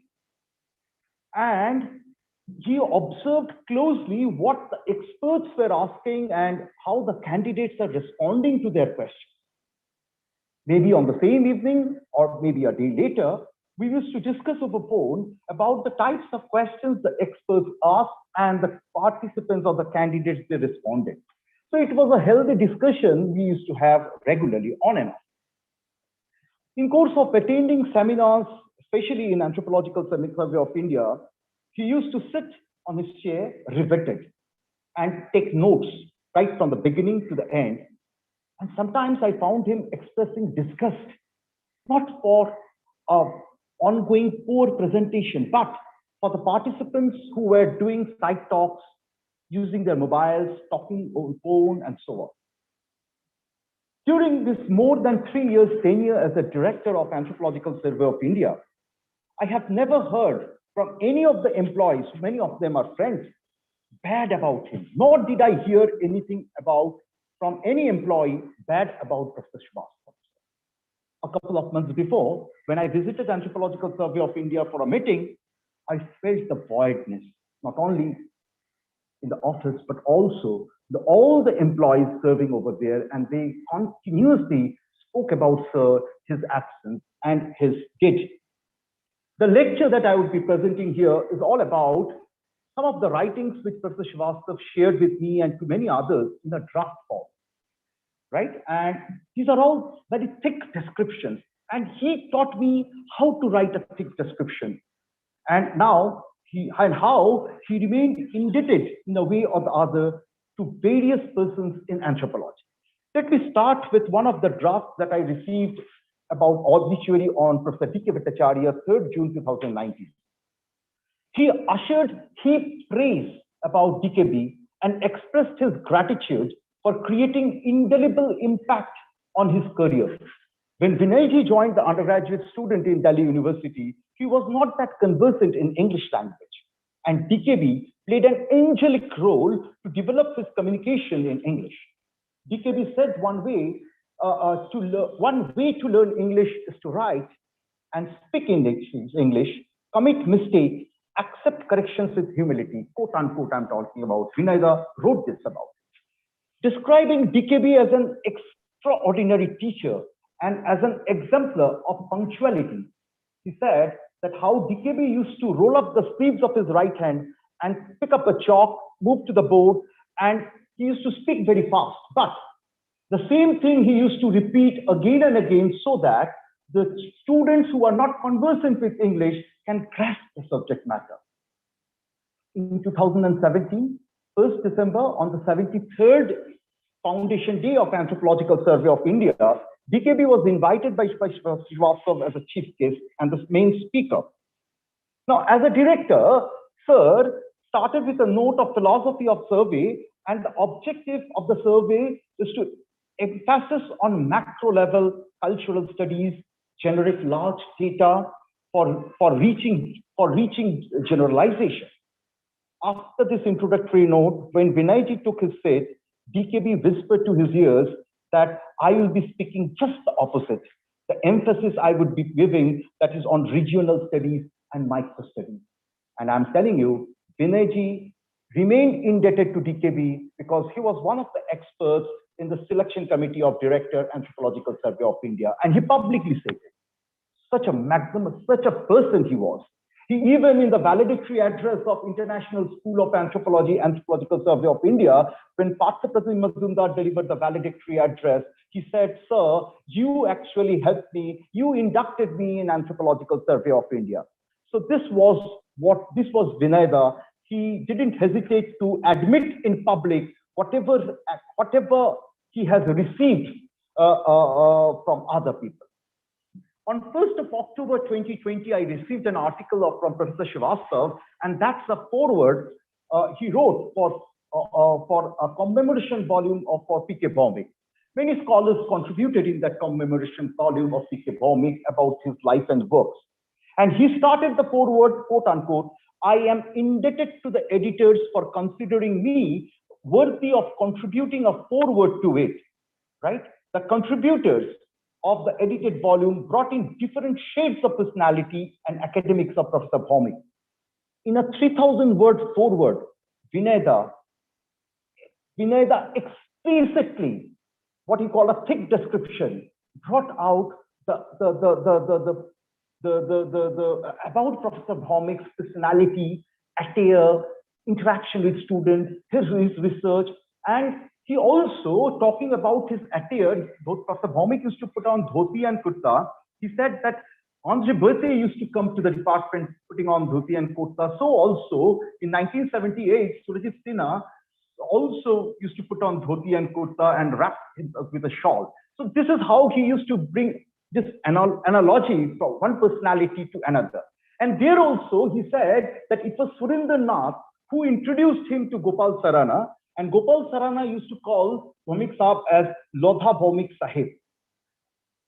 Vinay admitted that when he got inducted in Delhi University, it was Professor P.K. Bhaumik who was there in selection committee along with Rai Varman Sahab.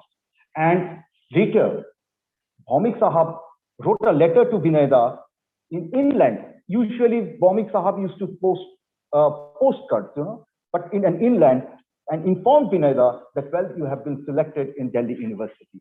So Srivastava, actually, what I'm trying to say, he never missed an opportunity to express his gratitude to seniors, to scholars whom he admired and from whom he received tremendous support and support. On 26th of July 2020, he sent another mail. That's a director's note, quote unquote. He actually prepared for the newsletter of Anthropological Survey of India on new normal. And he said that he discussed about the webinars that were going on regarding COVID-19 during that time. And in this writing, he observed how some battery of terms and phrases that were not in currency certainly became popular. So, for example, novel. These were sparingly used, but now being used in everyday discourse. Lockdown, Janta curfew, TPE. He continued saying that the difference between knowing a term and realizing its implications, gravity and ground reality. Having said this, he shared his experience of his scheduled visit to Indonesia in October 2009, where on the day of his departure, he was down with flu. So he went to the doctor for a medical advice, and doctor said, now you see swine flu has become an epidemic, and you will be quarantined there at a next foreign place, and you will not feel convenient. So Vinay referred to that and said that I didn't want to make it inconvenient for my family members, as well as for self, as well as for the host institution to go in this particular condition. So the inference he drew was the symbol of stigma people experienced during COVID-19.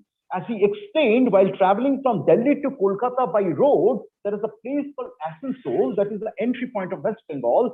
He was screened and asked to remain quarantined. Further, he received phone calls from the local police officer station near to Anthropological Survey of India that you have to stay quarantined for 14 days. He referred in that particular article how the community people kept a strong vigil among the people who are affected and whose families are quarantined.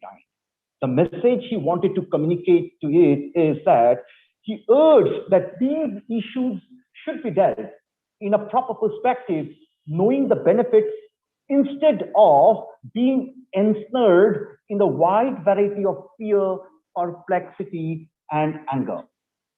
5th July 2020, I received an article from Vinay regarding itineraries of a reclusive college teacher, P.D. Khare, a sociology teacher of Hindu college.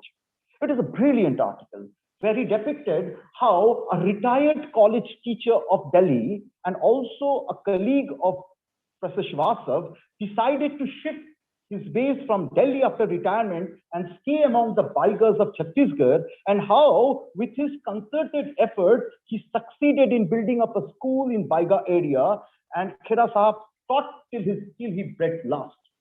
Srivastava identified him as an example of socially committed academics.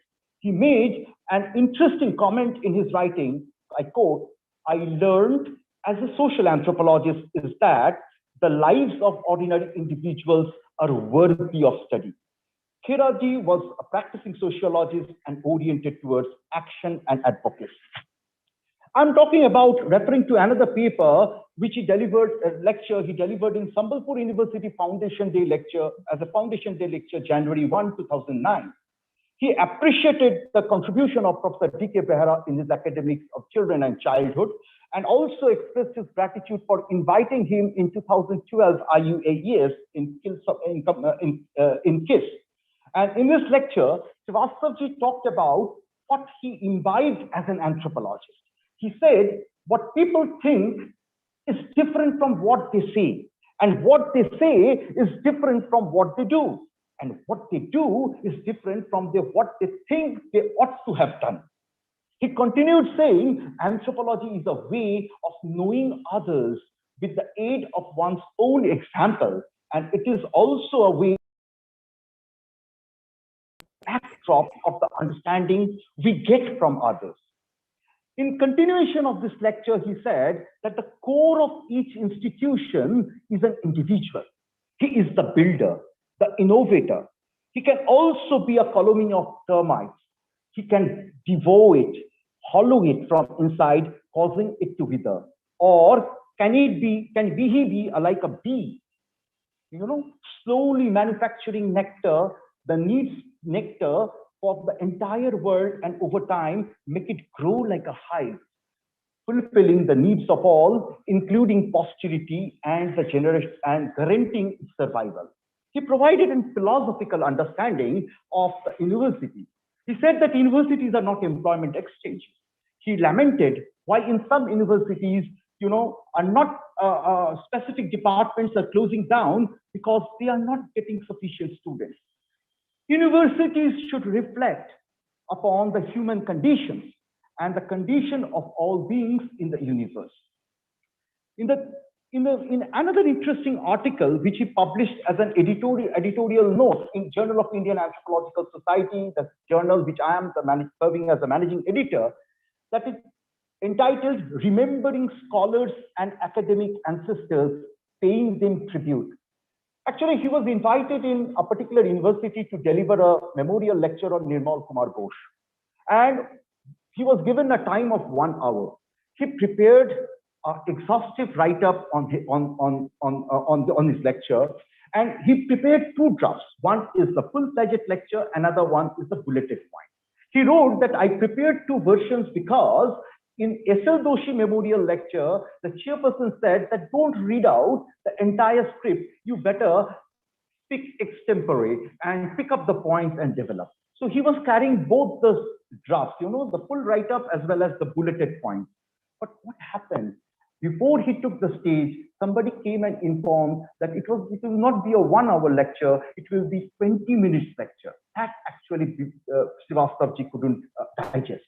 So on this note, he wrote the editorial entitled Remembering Scholars and Academic Ancestors, Paying Them Tribute. But in the rest of the writing of this editorial, he focused on what should be the objectives of this memorial lectures. A memorial lecture fails to perform its objectives if it replete with the details of curriculum vitae of the honoree, or when it reads like a testimonial for a job. A memorial lecture has its own culture, solemnity, decorum, and etiquette. My last part is in February 2020, he was delivering the inaugural lecture of the Indian Anthropology Congress. And the topic was 100 years of teaching anthropology. And the title was With the Ghost, I am not pronouncing it properly, Anthropology, Some Thoughts and Lessons. He started his lecture quoting Marshall Salim, Bruce Captever, Clifford Greers, who apprehended about the survivability of anthropology. So also my own supervisor, Professor Amitabh Basu, he wrote an article in Journal of Indian Anthropological Society in 1980 that is anthropology dead or dying?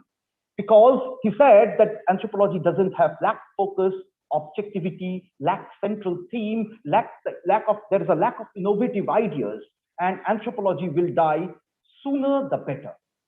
Srivastava said that at one point of time, anthropologists were famous for studying simple and primitive societies, but today it is not so.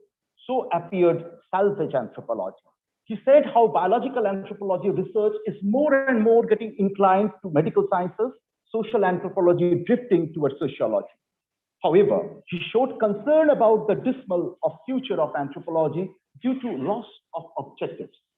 With an optimistic tone, in the same lecture, he said how anthropology has found strong foothold in other disciplines, meaning earlier anthropologists thought anthropologically, and now other disciplines are also thinking anthropologically.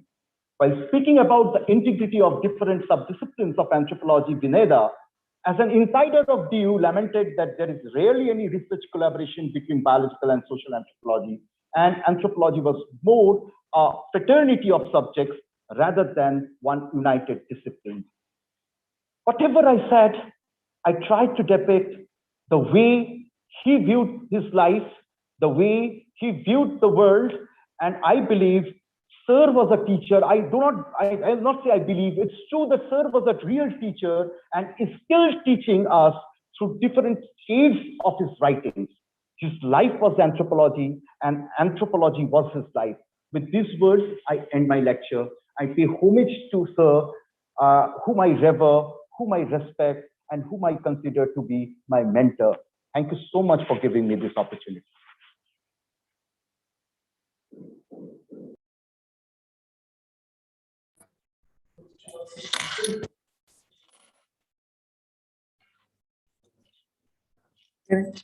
Can people see me? Thank you.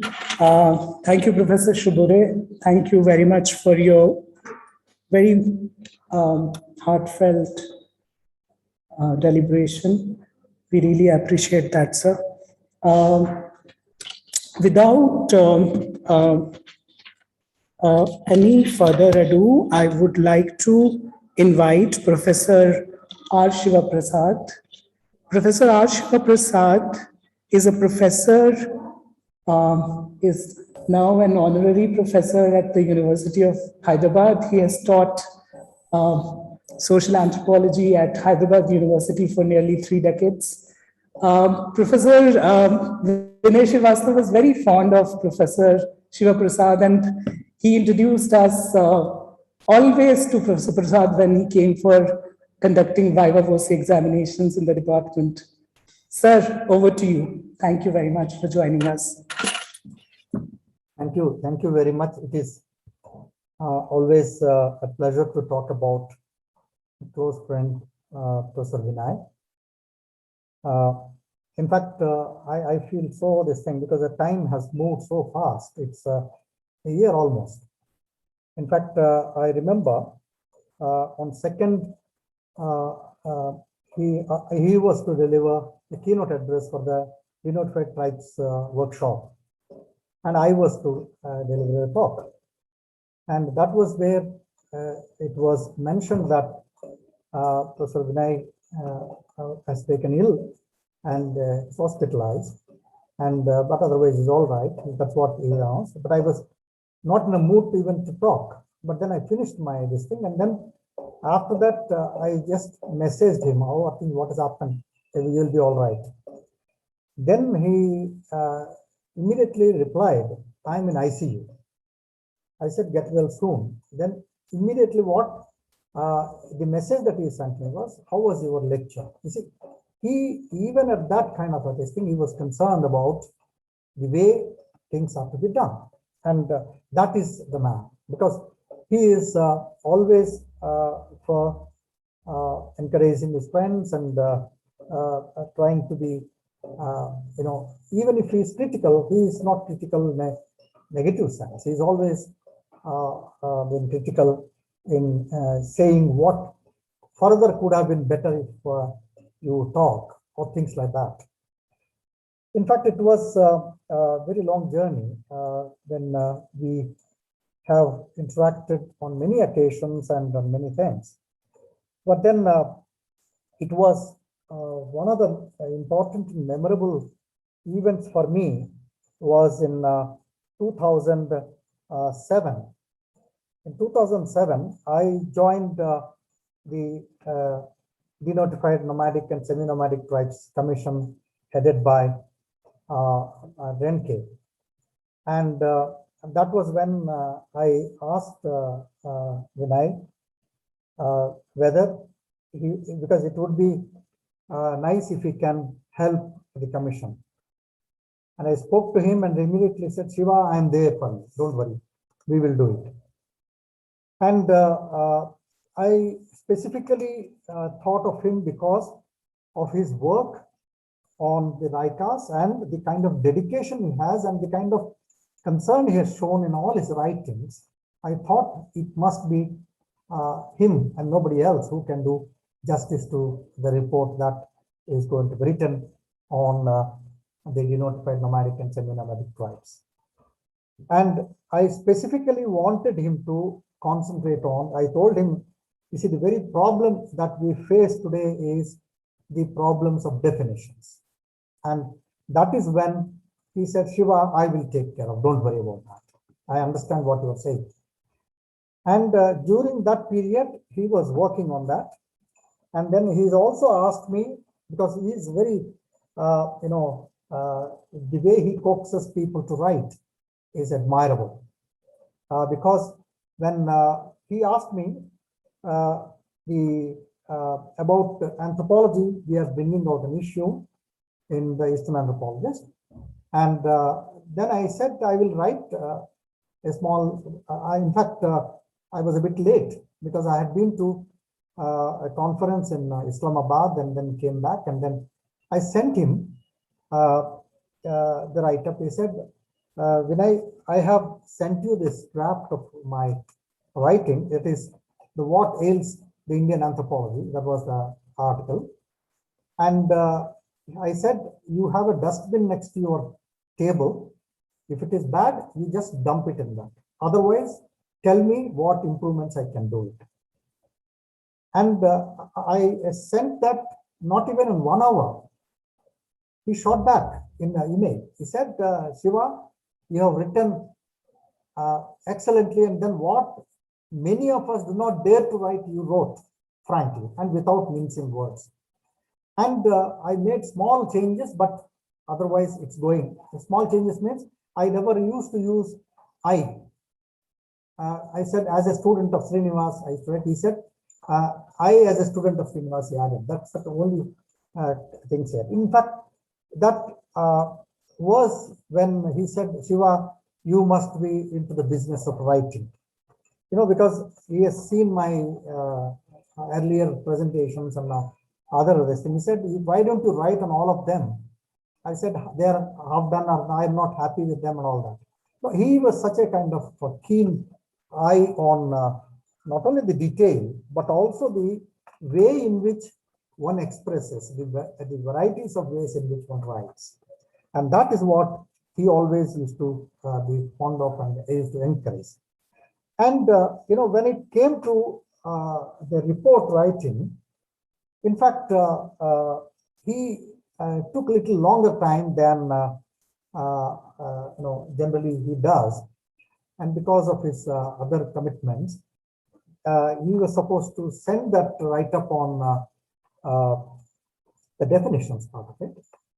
And then I told him, I said, we have a very interesting kind of way in which we used to coax each other. I used to put little moral pressure. When my honor is at stake. And if you don't send it now, the chairman and others are a little bit this thing about me. He said, Shiva, don't think like that. I am there for you. I will send it. In fact, he sent it in no time. And it was so beautifully written. In fact, I discussed with the chairman to convince them. And then they said, we must invite him. Then he came and joined with us. We jointly, I keep writing, and then I used to pass it on to him. He also started editing things. And there was one chapter which was to be there on the customary dispute resolution mechanisms among the denotified nomadic tribes. I wrote that, he edited it, but then the commission decided not to keep that because unnecessarily it became controversial. Then Vinay told me, Shiva, he has edited it. Actually, I am the defaulter, because I said I will send it to you later. No, you send it, we will publish it. And that's the kind of commitment he has. And the report, when it came out, we were very happy about that report because we have put in all the effort. And in fact, it was you can see, if you read the report, you can see the touch of Vinay on that report. And at that time also, when I told him, Vinay, I think I told him about my visit to Islamabad. I told him that next time you must also visit. They will pay all your costs, and they're very good, very hospitable, and they're affectionate, and wonderful deliberations and all that. He said he wanted to. In fact, I sent him that link, and then he wrote something on renunciation and sent it to them. I don't know what happened. Somehow it was got delayed, and so though he sent it, I think they couldn't process it because of the late entry. But nevertheless, he always had wonderful this thing about, we used to have very good opinion. In fact, he used to tell me how Mrs. Srivastava was working among the Sufis, and he used to talk about a lot of these things. And in fact, very interesting thing that happened, because he is the one who defends his not only friends and colleagues, but some even students. In fact, I was invited to, he was also there in 2007. It was, I think, in August. Anthropology of India organized a symposium, national symposium on tangible and intangible cultural heritage of India. It's basically on traditional knowledges.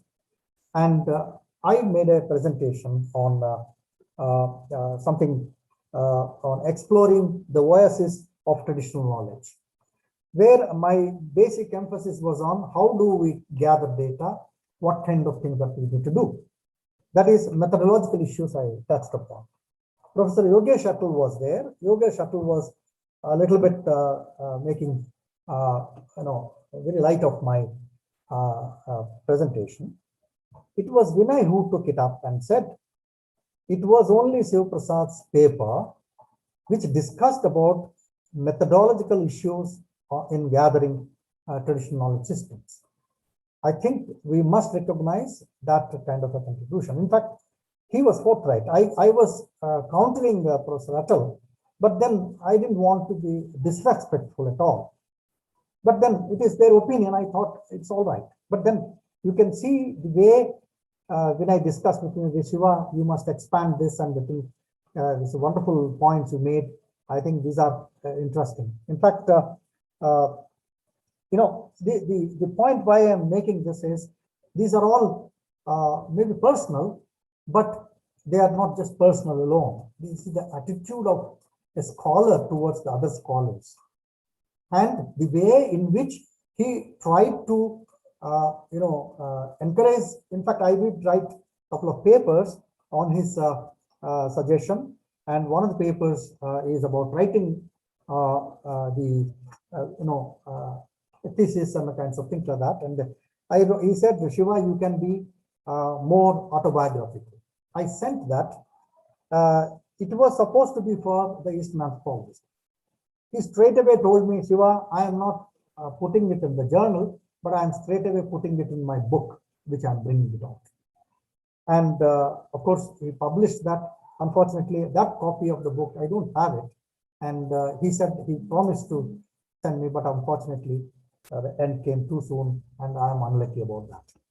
But interesting thing is, whenever he wrote any kind of papers, in fact, Professor Subho Ray mentioned many of those articles he sent me for comments, including the kind of things that have happened, especially about the World Anthropology Congress and the issues. He sent me, he said, Shiva, I am only sending it to you, nobody else, please don't circulate. And I wanted your critical comments on that. And he wrote a very long write-up on that. And then I said, Vinay, I would like to personally talk to you instead of writing about it. And then I had a long talk with him. I said, many of these are the kinds of things, I have differences on these aspects, but these are the ways in which I look at it. And you must also conform with other people when you are saying something. He said, Shiva, that is why I sent it to you. He was absolutely objective when he wrote. And never, he tried to be also very open about his ideas, and is very democratic in that. And another thing that happened was, I can go on talking about many things that happened.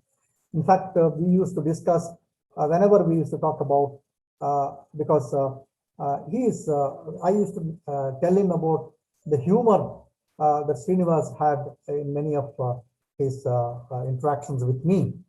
Then he said, Shiva, you must write a long write-up on, not many know so intimately.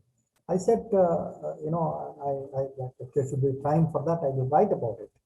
But then, it becomes more like an autobiographical writing.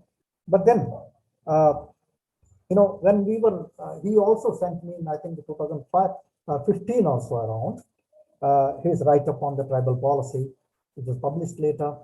And I told him how the problems are and all that. And he is always alive to the issues that happen always.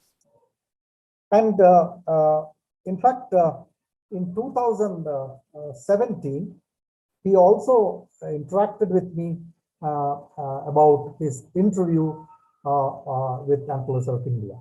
And he told me what kind of people are there and what kind of questions are asked and how it went on. Then I told Vinay, it will be the best thing that can happen to anthropology is that, or to Anthropology of India, is that you are selected. If you are not selected, I think it's not worthwhile for Anthropology of India to be there at all, because they don't recognize the quality of the people. And the moment he was selected, he told me, Shiva, I got it. And I wrote to Professor P.K. Mishra, and I also marked a copy to him. He said, Professor Vinay, even Professor Mishra was quite delighted about your selection. We are happy about your selection because it augments well for anthropology. And in fact, the things that happened after he became joined, because there was some gap, but he took some leave and then went back. And all that he told me that I have to go back and then join for a day and then retire. And a few months, you see, he retired in December, I retired in February. So I was superannuating in February. Then he told me, I think it was hardly 10-15 days left, or maybe 10 days left. He said, Shiva, you just simply cannot superannuate like this. We must have a conference on this, on your superannuation time. I know he spoke to my colleagues and then organized it in such a short time. He came personally, somehow stealing some time from his busy schedules there, because that was when he is really trying to set right things and make survey to work better. And he came in the morning and then gave a wonderful talk on that occasion. And much more than that, he stole little time before coming and went and purchased a shirt for me and then told me, Shiva, I don't know whether it suits you. I said, I looked at it, I said, it's absolutely to my taste. I'm so enamored, and I think I'm grateful to your love and affection. He said, Shiva, I'm older than you. We always used to say, my buzurg ho. I said, yes, you are older to me by 2 months. I always salute you for that. And he's such an affectionate man. He took, in fact, one of his colleagues for shopping and then got things. And in fact, he also tried to organize a conference in 2018, somewhere in January, before my superannuation. This was on development. It was actually on development and sustainability. He said, you must be there because you have been working in this area. And unfortunately, I could not go to that because I had to go to my Erasmus Plus project meetings. So I spoke to him and told him that this is what my problem is. He said, okay, Shiva, then we will talk about it later. And you see, one thing what I would like to tell is that during the last phases of his testing, it is something as if he was in a hurry, because he wanted me to write on Srinivas, and then I was, because of other work, I delayed it. And then I wrote, he spoke to me one morning, Shiva, yours is the only paper which is not there. All others have already done. They are already online. I told him, no, it is done. I'm only hesitant to finish it off and send it to you. I'll send it in a couple of days. In fact, that was, I think, I sent it on October 8th or 9th. And I said, please have a look at it, and if you want me to do any changes. Then he wrote back saying that, Shiva, it is very good and highly readable. It is going to the press. He's already done copy editing. And then I said, I forgot something. Then he said, just add that paragraph in yellow mark and send it to me. I will add that. And, such a efficient kind of an editor. And he told me that you have written absolutely without anything. You should write little more elongatedly on these aspects. The reason why I'm saying this is he is such a encouraging kind of a person.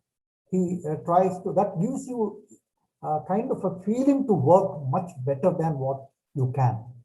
And that is what he, extracts the best out of you. He always tell, when he was on the doctoral committee of, on the PhD examiner of monument students, he used to tell him that it's a good work, a beautiful piece of work, don't delay it, publish it. And he always used to tell, it's very interesting way he used to put it. Shiva, my supervisor used to tell me, everyone must lay one egg. And that you also should lay one egg. I said, I don't know whether I have my eggs will be laid at all. He said, no, I'm sure you will do that. And he wanted my student to do that. I want other students to do that. And that is the kind of a man he is. In fact, in 2019, he spoke to me and said, I'm putting you on the National Advisory Committee of Anthropology of India. I need your help. I said, you can order me whatever you want me to do. I'm there for you. And I can go on and on. And in fact, I would like to end with a few of these things. On October 2nd, December 2nd, as I mentioned in the beginning, that my talk I finished, and then when I messaged him and he said I'm in ICU, very next day I told him get well soon. Next day morning, it's not even 7 o'clock in the morning. He texted. He said, when I inquired about it, he said, thanks, Siva. How was your lecture yesterday? And this is the man. And I immediately also told him that day morning, because I wanted to wish him that day morning. He said, if I'm not wrong, isn't it your birthday today? And I wished him. And immediately, it's not even 5 minutes, the moment I sent it, he said, thanks, Shiva. And that's the man. And I have no words to tell, because there are many things I can talk about his personality. He is such a, I don't need to talk about his eloquence and his, engaging classes, and his erudition, and then the way he's like a magnet, and the way he does the things. And when he asked me to, in fact, it was, I think, a series of lectures he's organized on theory of anthropology in Mysore, International School of Anthropology. And he was, in fact, 3 of us are here today. Shalina, myself, and Venkat Rao, we delivered lectures. He asked me, Shiva, I'm told that you are good at all these things. I said, You tell me, I can talk and anything. Then I told him, I can speak on Levi-Strauss. He said, on structuralism. He said, excellent. And immediately I finished my talk and the questions are over. He shot back and said, excellent lecture, Shiva. I said, I don't know because what all I spoke. He asked me, I asked him how much time I should take. Take 1.5 hours, 2 hours, doesn't matter. This is the typical style of this. I said, it doesn't matter to me. It matters to the listeners.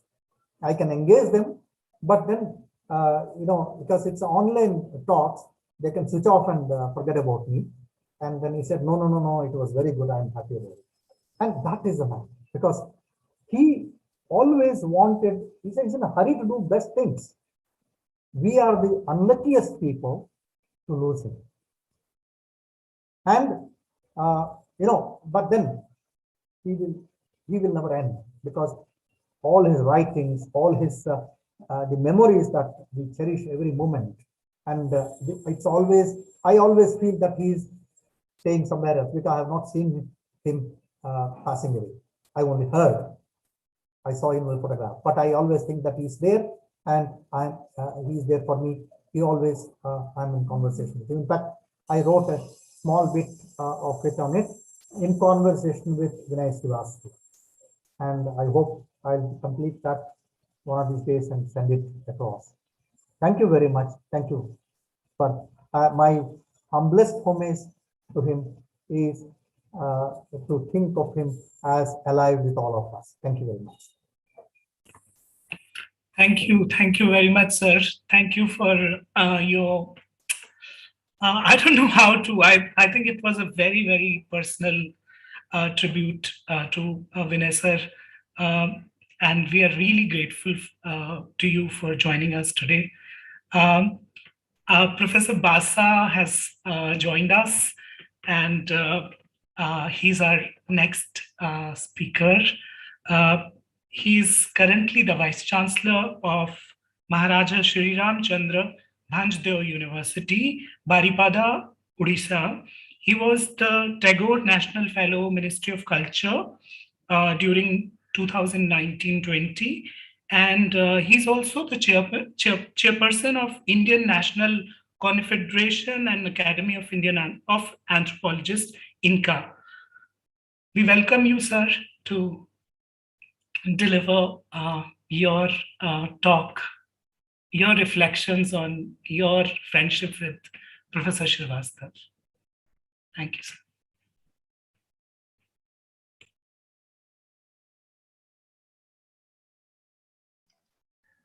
Thank you, Professor Mahajan. I wouldn't consider my reflection as a talk. I would rather think that it is just a kind of memory, a very good memory. It's difficult to believe that Professor Vinay Srivastava is not with us. I mean, as Professor Siva Prasad rightly said, he's not with us, but at every moment we feel that he's with us. It's a very, very difficult feeling. It's a very, I mean, as a person, I'm. It's very difficult for me to express anything. I mean, I'm sorry if I sound incoherent, or if I sound sort of not logical, not coherent, not systematic. And today I don't like to be either. How do I remember Professor Vinay Srivastava? Let me just recollect my association with him. Actually, we knew each other by name, but I think our friendship became more intense when I moved to Bhopal as director Indira Gandhi Rashtriya Manav Sangrahalaya. What happened was we have a scheme called Museum Popular Lecture. So one day I had invited him for a lecture. He had come. Then we sat together. Then he went back. That was just a beginning. Then what happened was, during that year, there was a course under self-financing scheme, Anthropology, because as you know, Barkatullah University had Sociology, but it doesn't have Anthropology. And quite a few of our colleagues didn't have a formal degree in Anthropology. So there was a self-financing course, and many of my colleagues in the museum were attending the course. And the usual complaint they told me about that, sir, everything is fine, sir, but the theory papers, we don't understand much, and what do we do about it? So then immediately I thought of Professor Vinay Srivastava. Then I spoke to him. I said, Vinayji, this is the problem. Could you please come for at least 2 days to our museum? He said, fine, it's absolutely fine. So he came, and as all of us know, I think he's perhaps, I don't know who amongst the anthropologists in this country can engage audience for 3 hours non-stop. That happened. I mean, he took 3 hours class for 2 days and virtually finished the entire theory course in 6 hours. So our colleagues were very happy. At least they had a very basic understanding of what theory is and that kind of thing. And then they came back to us and they said, sir, what we did not understand in the whole semester, we understood in at least in 6 hours. That's Vinay Srivastava. I mean, this is my first intimate interaction with him. And then I was there for 4.5 years in Bhopal, and we have either he was coming or I was going to him. We had a number of meetings, formal and informal. I used to have dinner in that place. Kumkumji is such a good host, something like that. But then I moved to Calcutta. And for a year, I was also Director Anthropologist of India. So again, the relationship continued. Then I went back to Bhubaneswar. And when I was in Bhubaneswar, we organized the Indian Anthropology Congress in 2015. So we again requested Professor Vinay Srivastava to become to deliver the keynote, the main address in the valedictory address. And Professor Manoranjan Mahanti was there, and quite a few other people were there. That was, as usual, quite brilliant.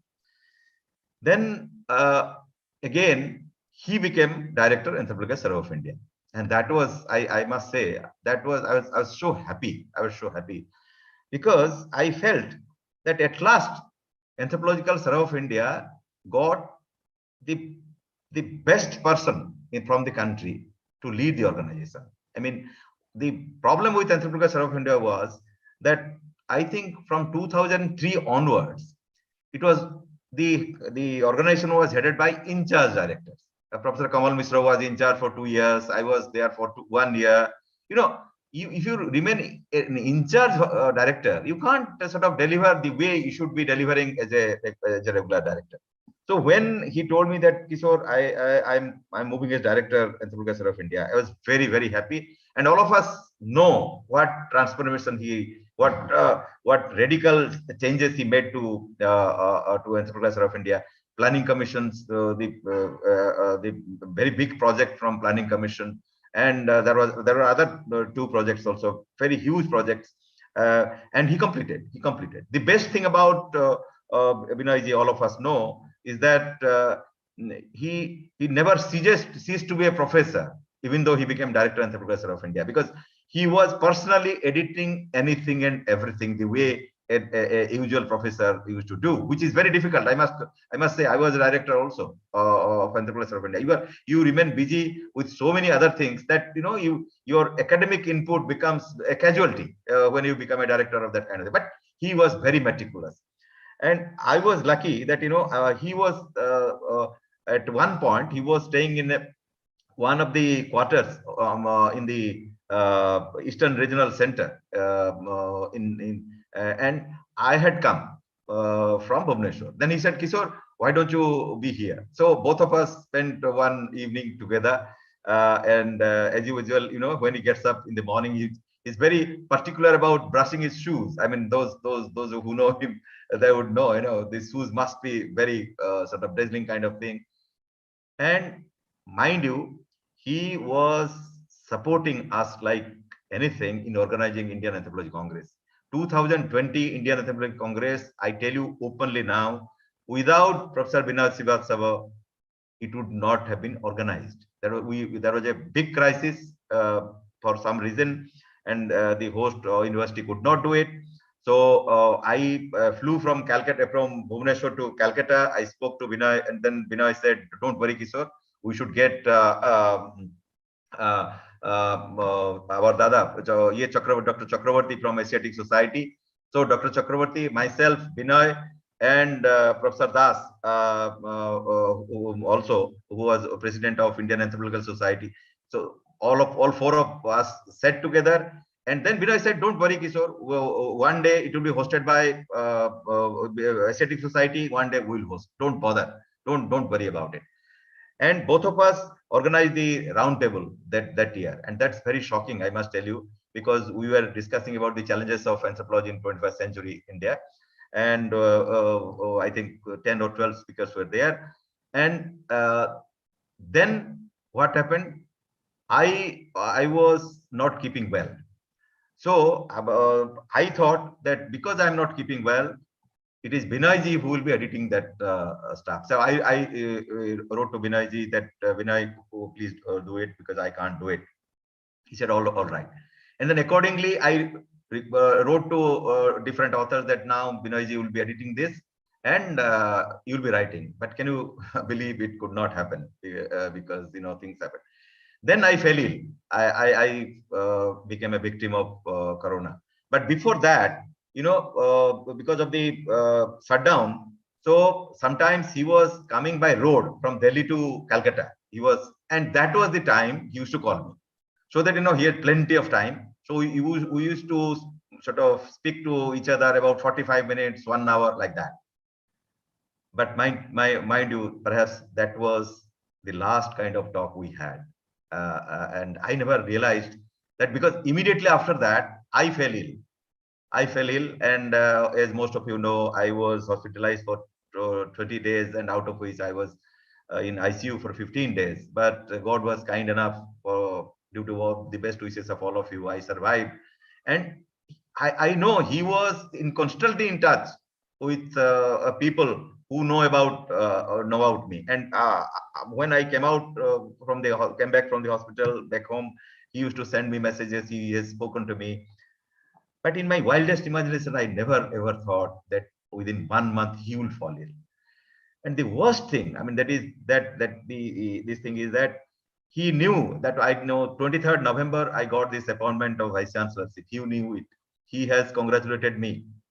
But at that time, there was some kind of confusion. I was very weak. And I was thinking of seeking an extension for 1 month from the governor. The governor did not give. So there was a bit of confusion for which I could not respond to him immediately. So, but I responded. And then I saw that he had seen it. But then by the time, I think he was hospitalized. And then I got to know that he went to ICU. Then I was in touch with Kumkumji. Then I said, Kumkumji, please tell him that one has to, from my experience, I'm telling you, one has to remain one's confidence level very high because you are in ICU.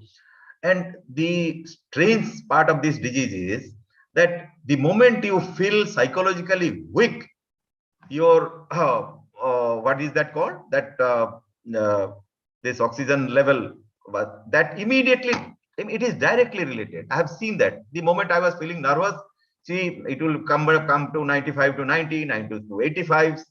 So one has to keep one's mental strength very high. Otherwise, it will be very disastrous. And to our good luck, and then I used to send long messages to him. He used to see, sometimes he had responded, and sometimes what I used to do was I used to send the message through Kumkumji so that he would have a look at it. And then I got to know that from ICU, he has come back to the world. So I was relaxed. I must, to be very honest. I was relaxed. I said, no, things, the worst is over. Now he will gradually improve the way it was happening to me. So for 2-3 days, I did not keep contact with anybody. Then suddenly somebody told me that, do you know that he's in ICU? I said, no, he was in ICU, but he has come back. He has come back from ICU. She said, no. Vinayji has again been taken to ICU. I was very shocked. And I remember I had a meeting on 23rd December. I had a meeting in the government. I was feeling very weak. I came back around 5:30 or 6. I came back to my home, and suddenly I saw one is the WhatsApp message from Kumkumji. He's no more. I mean, I don't know. I don't know how to react. I was not shocked. I couldn't accept it. I couldn't accept it because he was. I mean, how do you accept? I mean, he was a great fighter. He was the person who encouraged me when I was in the hospital. He was the person who was telling me, Kishore, don't worry, everything will be fine, that kind of stuff. And suddenly you get to know that that person is no more. I mean, for quite some time, it was very difficult for me to accept it. Even now, when I think about it is difficult for me that he's no more. He's a person, I mean, he's a speaker, he was a brilliant orator, his comprehensive skill was very good, all of these things, you know. But very people also know that he has contributed significantly to the museum. Because when I organized a seminar on multiple heritage, role of specialized museums in India, he and Kumkumji combinedly, I mean, both of them wrote a very interesting paper on the Museum of Delhi University. And the very anecdotes came out, how Nehru gave, Pandit Jawaharlal Nehru gave the collection to Delhi University and all those stuff it came. Another platform that we shared in terms of museum was in Calcutta University.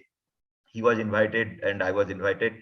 And then he was speaking what was the problem as far as the museum anthropology is concerned. He said that the decline of evolutionary and diffusionary theory had a terrible impact on museum anthropology, because the theoretical basis of evolution and diffusion were substantially on the basis of museum specimen, or the museum specimens were used to justify or to elucidate the theory of diffusion and evolution.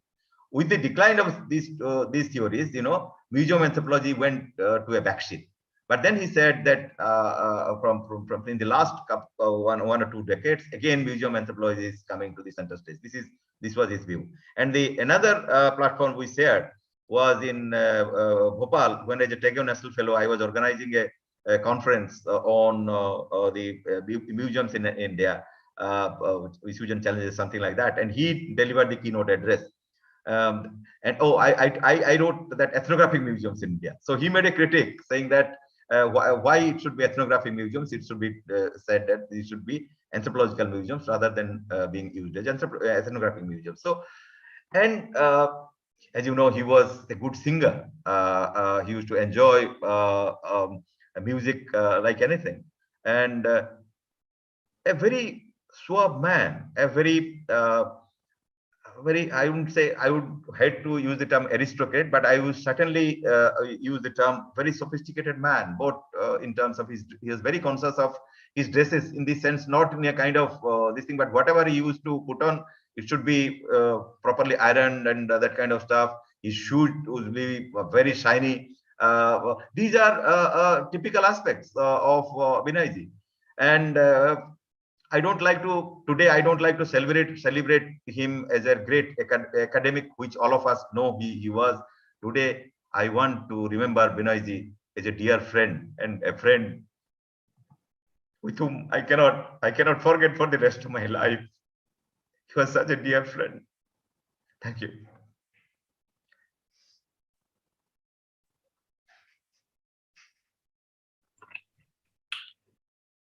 Thank you, sir.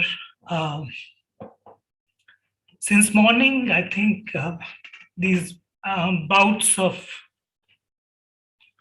I think whatever is there, I think it's happening again and again. And thanks for recounting that journey, that beautiful journey with us. We have with us Professor Venkat Rao, who was also a very close associate of Vinay sir. Professor Venkat Rao is a senior professor of anthropology at Hyderabad University. He's also the co-editor of Eastern Anthropologist. Sir, over to you. Thank you. Am I audible? Yes, sir. Yes. Okay. First of all, I congratulate the Department of Anthropology, Delhi University, and Professor Mitra for organizing this wonderful seminar as a tribute to our very beloved teacher, scholar. And I'm also thankful for giving me this opportunity to share a few words. Even after 1 year, it is very painful to accept that feeling that Professor Srivastava is physically not with us. But his smiling face is always before us. His contribution will be there forever with us. And today is his birthday. And earlier speakers told us it is occasion for celebrating and revisiting his contribution. So I will speak less about my association with him and more about his contribution. A very distinguished anthropologist, scholar, writer, and a wonderful human being. And it is my good fortune that he has been a long-standing friend, and we have interacted at many places on many occasions. And for more than 2 decades, about 25 years, I know him. I'm a beneficiary of receiving many things from him, including some of his books on fieldwork, religion, and so on, which actually I keep them as a kind of treasure. I use them for teaching my students, especially the book on fieldwork. I was following the publications of Professor Srivastava from very early days, my younger days as a senior research scholar and young faculty member. And I have been seeing these publications regularly, and then I wanted to meet him when I came to Delhi University Department. I think it was in the 90s. I came for the Indian Science Congress. I tried to meet him, but his room was full of visitors. Maybe Science Congress, and then so many people came, and then I could not actually even enter his room. It's a small room, and then it was full of people. So I could not actually meet him. I left without meeting him. But very soon, many more opportunities came, and then he came to be closely associated with us. And then he has a very close relation with our Department of Anthropology at Hyderabad University. He was there in various capacities as visiting professor, SAP visiting fellow, member of Board of Studies, SAP advisory committee, selection committees. And not only in the university, but in several other places like Urdu University in Hyderabad, he is actually a regular visitor. And he is a person who is ready to give a lecture on any topic, anytime, anywhere. He is ever ready to give a lecture, and then his lectures always attracted, whether it is Urdu University or Hyderabad University, which are very close, both are central universities, and then the students used to flock for his lectures. And then no other visitor to the anthropology department actually had such a kind of audience. And his articulation, his scholarship, of course, his interdisciplinary orientation. We know that he's interested in Chinese studies, sociology, physical anthropology. So it's a wonderful interdisciplinary orientation he has. But more than anything else, I was following his publications very keenly. And when I look at his publications from 1976 onwards, his first 2 publications are in physical anthropology.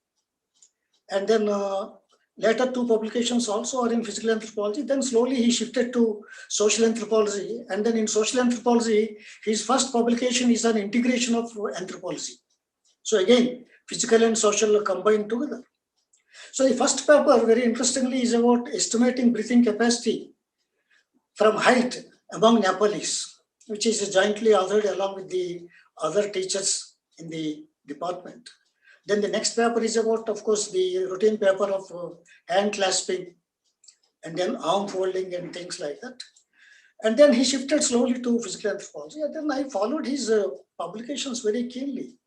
And then at one point of time, I looked at his CV. And then in 1990, I found 21 entries among his publications. Phenomenal. I think it must have been a very satisfying year for him to have 21 entries in the CV in a particular year, 1990. So such is the Report area of publications Professor Srivastava had. In fact, the earlier others, Shalina Mehta and others were saying that we should have some way of actually publishing all these things. I think we should have collected works of Vinay Srivastava, maybe series of volumes, or maybe a website dedicated to all his publications. I think all of you at Delhi University should consider this seriously, that either a website or publication of collected works. In fact, the earlier speakers were mentioning about the mailing list. Fortunately, I was there on that mailing list. And then the mailing list, it reads like who's who of Indian anthropology, and then many of his friends. And we used to get a continuous flow of emails from him regularly and frequently. There will not be anything in that. Just have a look.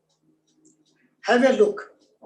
Or with regards, as ever, Vinay. And then there will be an attachment, and then you will have actually a paper, a research paper, an obituary, an inaugural or valedictory address to be delivered, which he used to, we used to read it before he actually delivered the inaugural address or valedictory address or published it somewhere. So I actually kept all his writings in a folder in my computer, and then it is actually like an encyclopedia. It's a real treasure and a valuable resource for me.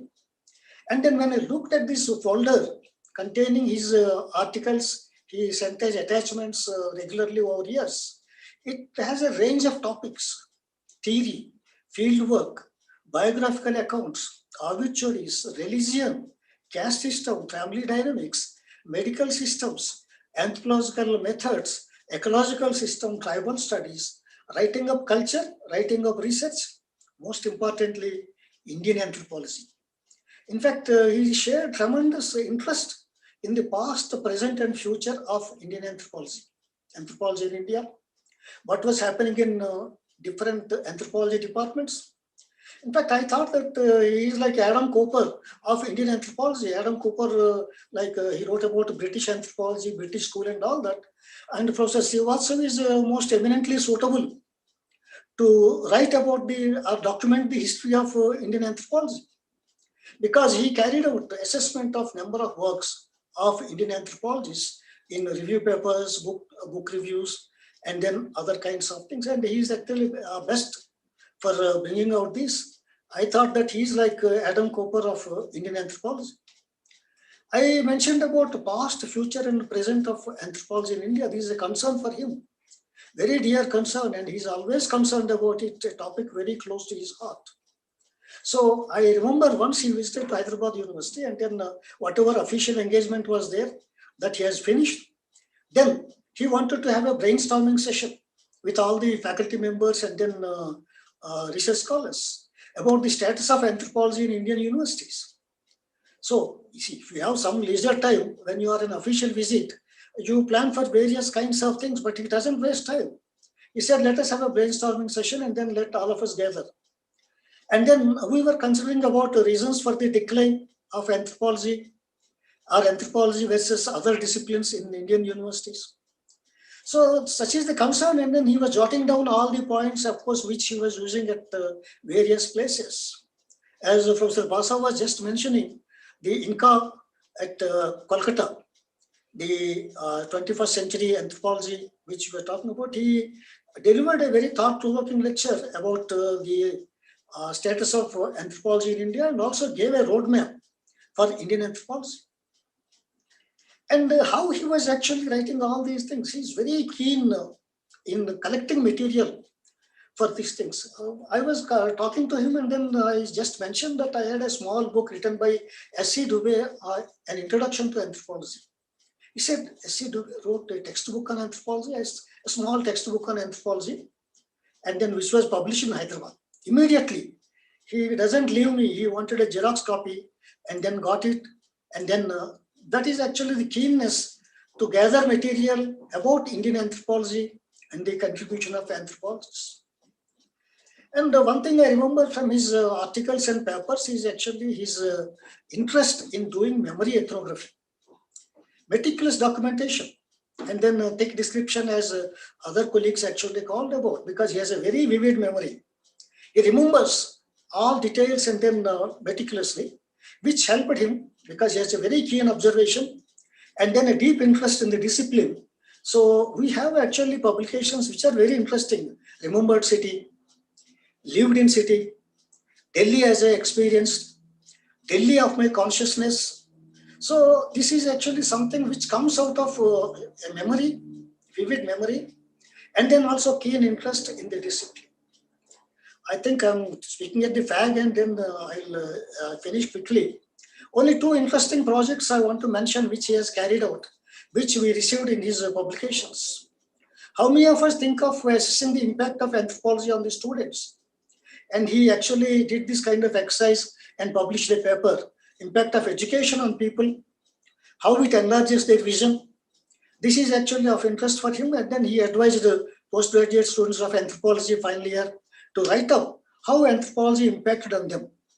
And then he, how actually made them to realize about several things, including cultural relativism, equality of human beings and things like that, or common values. So impact of learning anthropology on students is something which very interesting project which he has done and then published. So I think we have actually memory ethnography or these kinds of experiments he has done. And then I admire Professor Srivastava like anything for his scholarship, for his commitment, involvement with the discipline. It is not easy to emulate his standards for anybody. And I think he will be with us forever, as Professor Basa and all others mentioned, that his contribution will be with us. And I think we have to do something in his memory and then keep his memory alive through his works by having a website or collected works published by the department. Thank you once again for giving me this opportunity. Thank you so much, sir. Thank you for that. I think your suggestions are very valuable, and we have taken note of that, sir. When you were talking about Adam Cooper, sir was actually very fond of Adam Cooper, and in his Anthropological Theory 1 paper, he would actually start with Adam Cooper's Anthropology and Anthropologists. And that was a mandatory reading for all the students. So thanks for reminding us that Professor Srivastava was, so of course, I think he somehow brought those, he took those readings very seriously. And he tried to emulate some of his teachers at Cambridge and their writings. He would introduce students to Caroline Humphrey's work, to others in the department. Yes, so thanks for those ideas, sir. Now we have with us Professor Sukant Chaudhury. Professor Chaudhury is a professor of sociology at Lucknow University. He is also the current co-editor of Eastern Anthropologist, and someone who was so close to Professor Srivastava that every conversation we have had about Lucknow, Professor Sukant Chaudhury's, he would always mention about him. He would always speak good about him and their friendship. Sir, over to you. Thank you, Dr. Mahajan. Respected dear colleagues and friends, it is 1 year, isn't it? 1 year. And normally, I'm from Odisha. What is our emotion? Unless we see the person dying or going to and visiting the cremation ground, we don't believe the person is no more. This is what I've always felt. In my family, only my grandfather is left. I mean, he's not there in 1987. Others are there. So I have not seen. I was in Delhi and he died in Odisha, Barampur. So I still believe my grandfather is there. So I believe he's there. That's all. But I cannot talk to him. Because during, as Mahajan said, I think we must be talking sometimes 2 hours on phone, morning 1 hour, evening 1 hour, beach mein adha ghanta. sometimes like something like this. Anyway, not to be spoken like this, I would, we have already done, I think 7 or 8 condolence meetings. Everywhere we spoke for 15 minutes to half an hour, number one. Number two, wrote at least 5 obituaries here and there, including the Eastern Anthropologist. What I like to say, I've just jotted down again something afresh. What is that? I'll speak on Vikesh. He's Vinay Kumar Srivastava. I always called him sir. Vikesh as a teacher, Vikesh as a researcher, number 2. Vikesh as an editor, and Vikesh as a personal friend, guide, mentor, advisor. Okay. And Vikesh as a secular person. These 6 points I'll touch. It will take 2 minutes each, so 12 minutes. Mahajan allowed? Okay. So as a teacher, because we were the direct students, not in a formal classroom, but in IAS classes, 1986. We always believed, he always believed, many things which he must not have shared with Professor Siva Prasad or Professor Basa or Professor Venkat Rao, which he must have shared with us, because I am like his student. I am a student and a friend as well. During student days only, we developed friendship. This is known to Vibha Joshi and Didi, I mean Kumkum Srivastava. This is well known to these 2 persons, how friendly we were. I was 9 years younger to him. Today he is 69. I just wrote in Facebook. Whatever I wrote in Facebook today, wishing him all the best with have tea with Lord Krishna. What I'm trying to say is that just 9 years, I'm 60 plus and he would have been 69. So we will always discuss. He would know, no, I am senior to you. Well, fine. 9 years is okay. My colleagues are 9 years senior to me. So we would always celebrate his birthday. So as a teacher, he always believed, we also believed. We means, I always include Somendra Mohan Patnaik with me. We are inseparable. We 3 are inseparable. We thought, and he thought very firmly, those who are successful in IAS teaching, they will be successful everywhere, including editing, everywhere. If you can convince conceptually what is the difference between social structure and structuralism is important. What is the difference between dissent, affiliation, and complementary affiliation? Axiom of amity, Meyer Fortis, axiom of amity. These are all not taught in most of the anthropology departments, but this was taught in Delhi School of Economics by Professor Bette to us. We had a similar background. He had anthropology, I had anthropology. He had sociology from D school, I had sociology from D school. Many things to discuss. So he was one of the best teachers. It has been told by others also. 3 hours, people are spellbound, long classes, use of blackboard, would say in 1 hour, at least wiping away a huge blackboard. If twice or not thrice, then he's not a teacher at all. He would say like this. I said, well, okay, we'll also develop that, and we have developed that. In 1 hour, 2-3 times wiping away, the whole imprint is there, and there is a correlation, exact replica, which comes from the verbally and also visually. Verbally and visually, same thing. Wonderful. And these days, what people do, writing paragraphs and showing in PPT. What is this? Either you do give bullet points. It is much better that somebody is using blackboard. No paragraphs in the PPT. I'm reading the paragraph. What is there is no skill at all. The skill lies there, which he had. Wonderful skill. Okay. Clarity of concepts is very important. The student would understand with clarity. And in that clarity, if the student is sleeping, suppose it is in the afternoon having huge lunch, this much of rice and 5 chapatis, the students usually sleep, tend to sleep, dozing around. So what you will be doing is melodramatic actions. Wow, melodramatic actions. And then voice modulation. That will make you awake all the time and spellbound. That is important.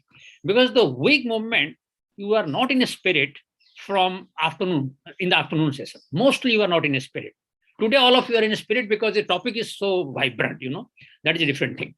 So most of the people, they take a nap also in the afternoon.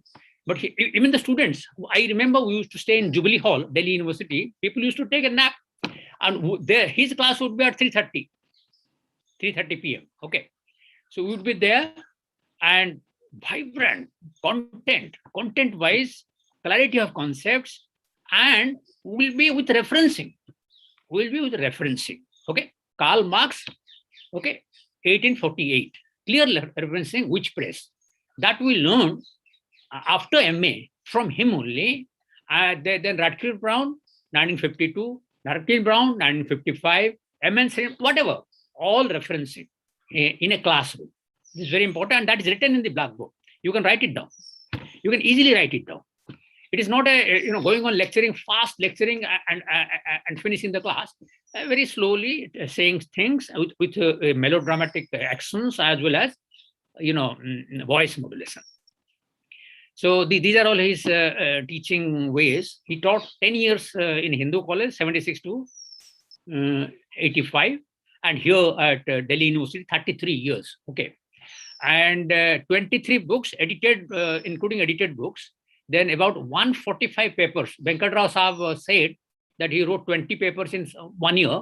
True, but total papers are 145 and 200 other write-ups. Other write-ups, book reviews, writing in articles in newspaper here and there, obituaries. He must have written, I think, 50 obituaries.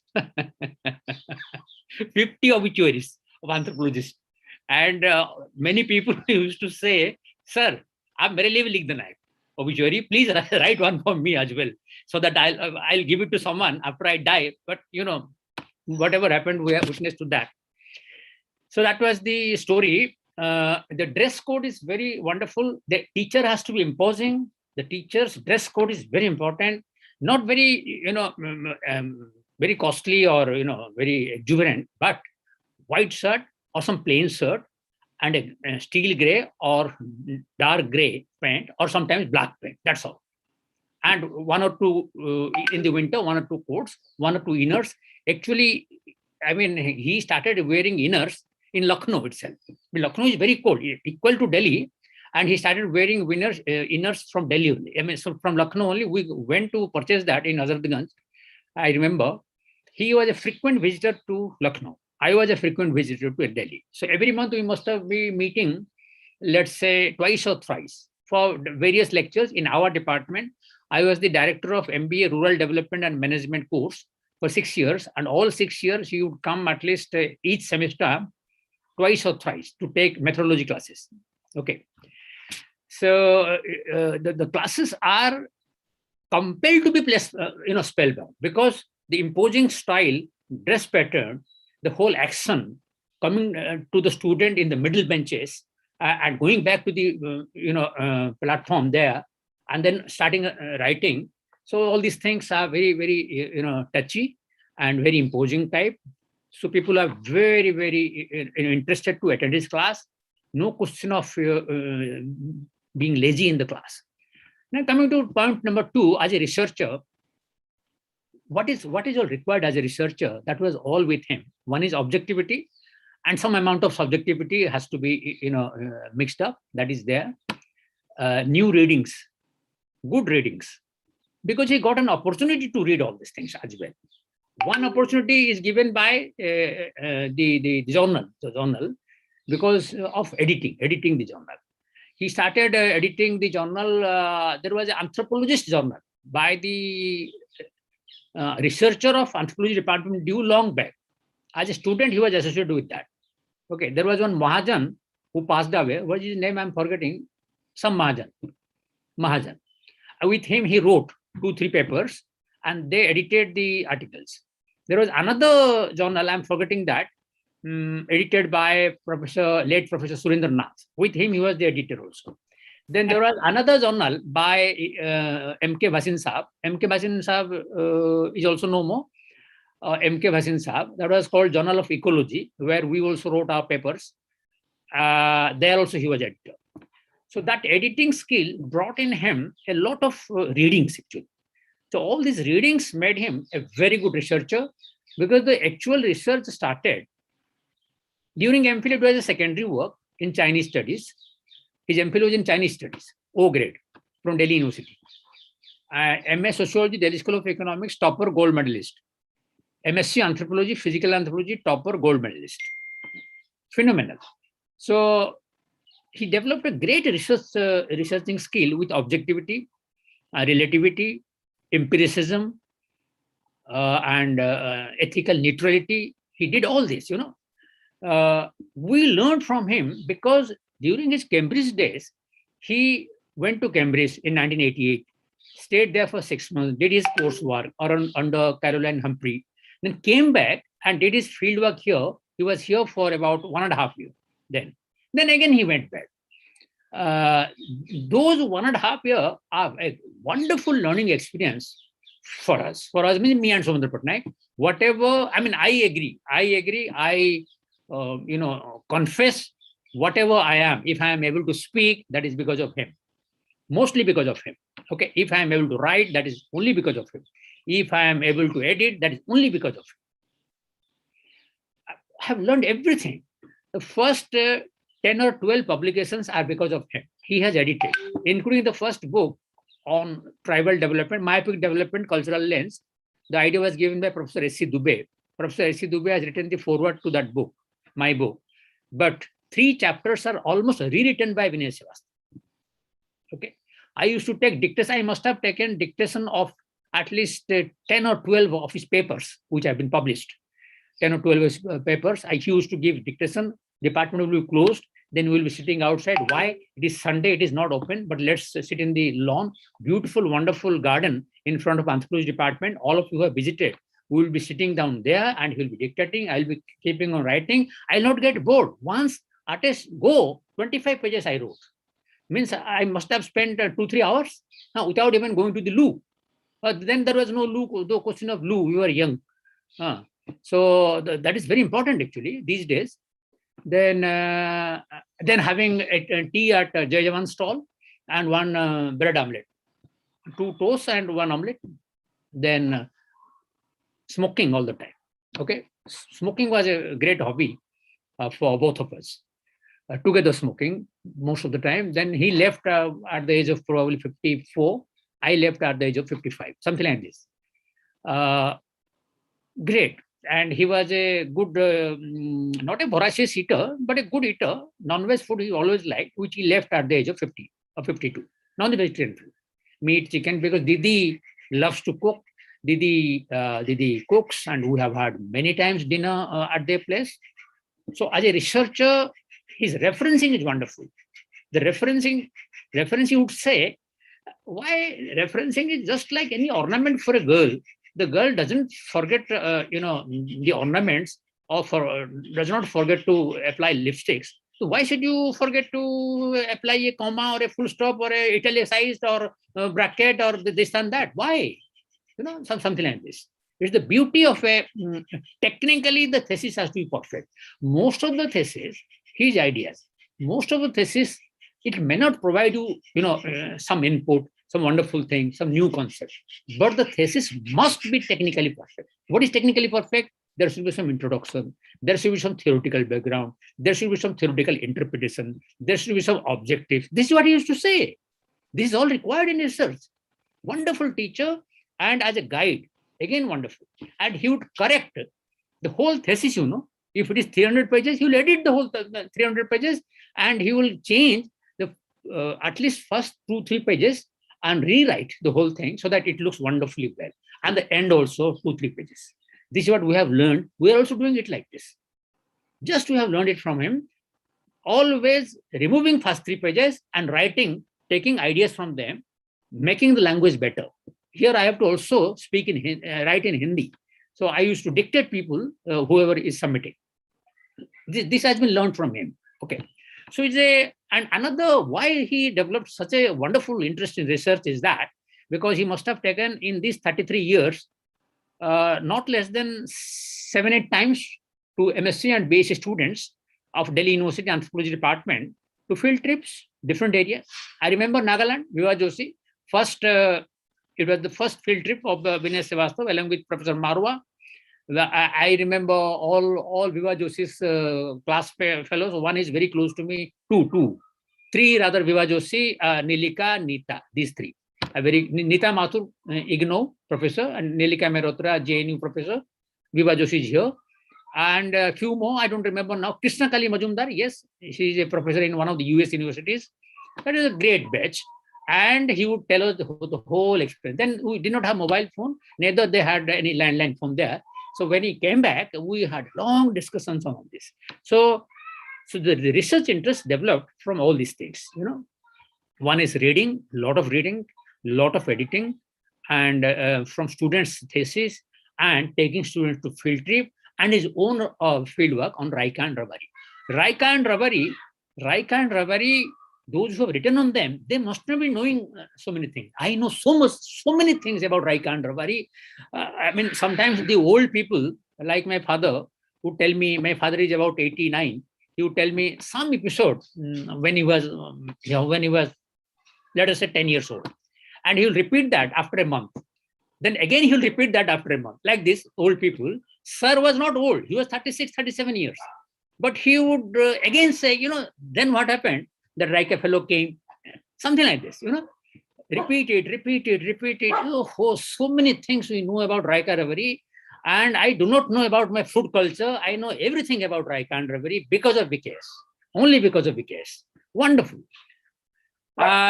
Editing, I told you so many things, editors, then Eastern Anthropology editor, 2001 to 2016, then Social Change editor, along with Monrojan Mahathi, co-editor. Then that ASI journal revived virtually, wonderful. I mean, there everywhere he would give me chance. I don't think on my own I wrote something. He will take the initiative and he will say, very fondly, I have taken out a few letters. Is it visible? Very fondly, there are those days, these letters are so important. I came here in 92 February. And whenever the email started, sometime we started in 2001 or so, till then the letters are there, I have preserved them. And we had a great plan. This is all his handwriting. His handwriting, that we would produce 25 anthropologists of India. Okay, that is gone now, but I'll do that. I have said it to Vibha Joshi, and in which, in Lucknow itself, we had a discussion, and then let us do something which will be beneficial to students. Which students? MSc students, MPhil students, IAS students, aspirants, so that it will be a benefit. And somebody has done it. There is no contribution, and just personally, we don't want to write. So there are some, I won't name them. Let's see when it comes out. So, these are very important things.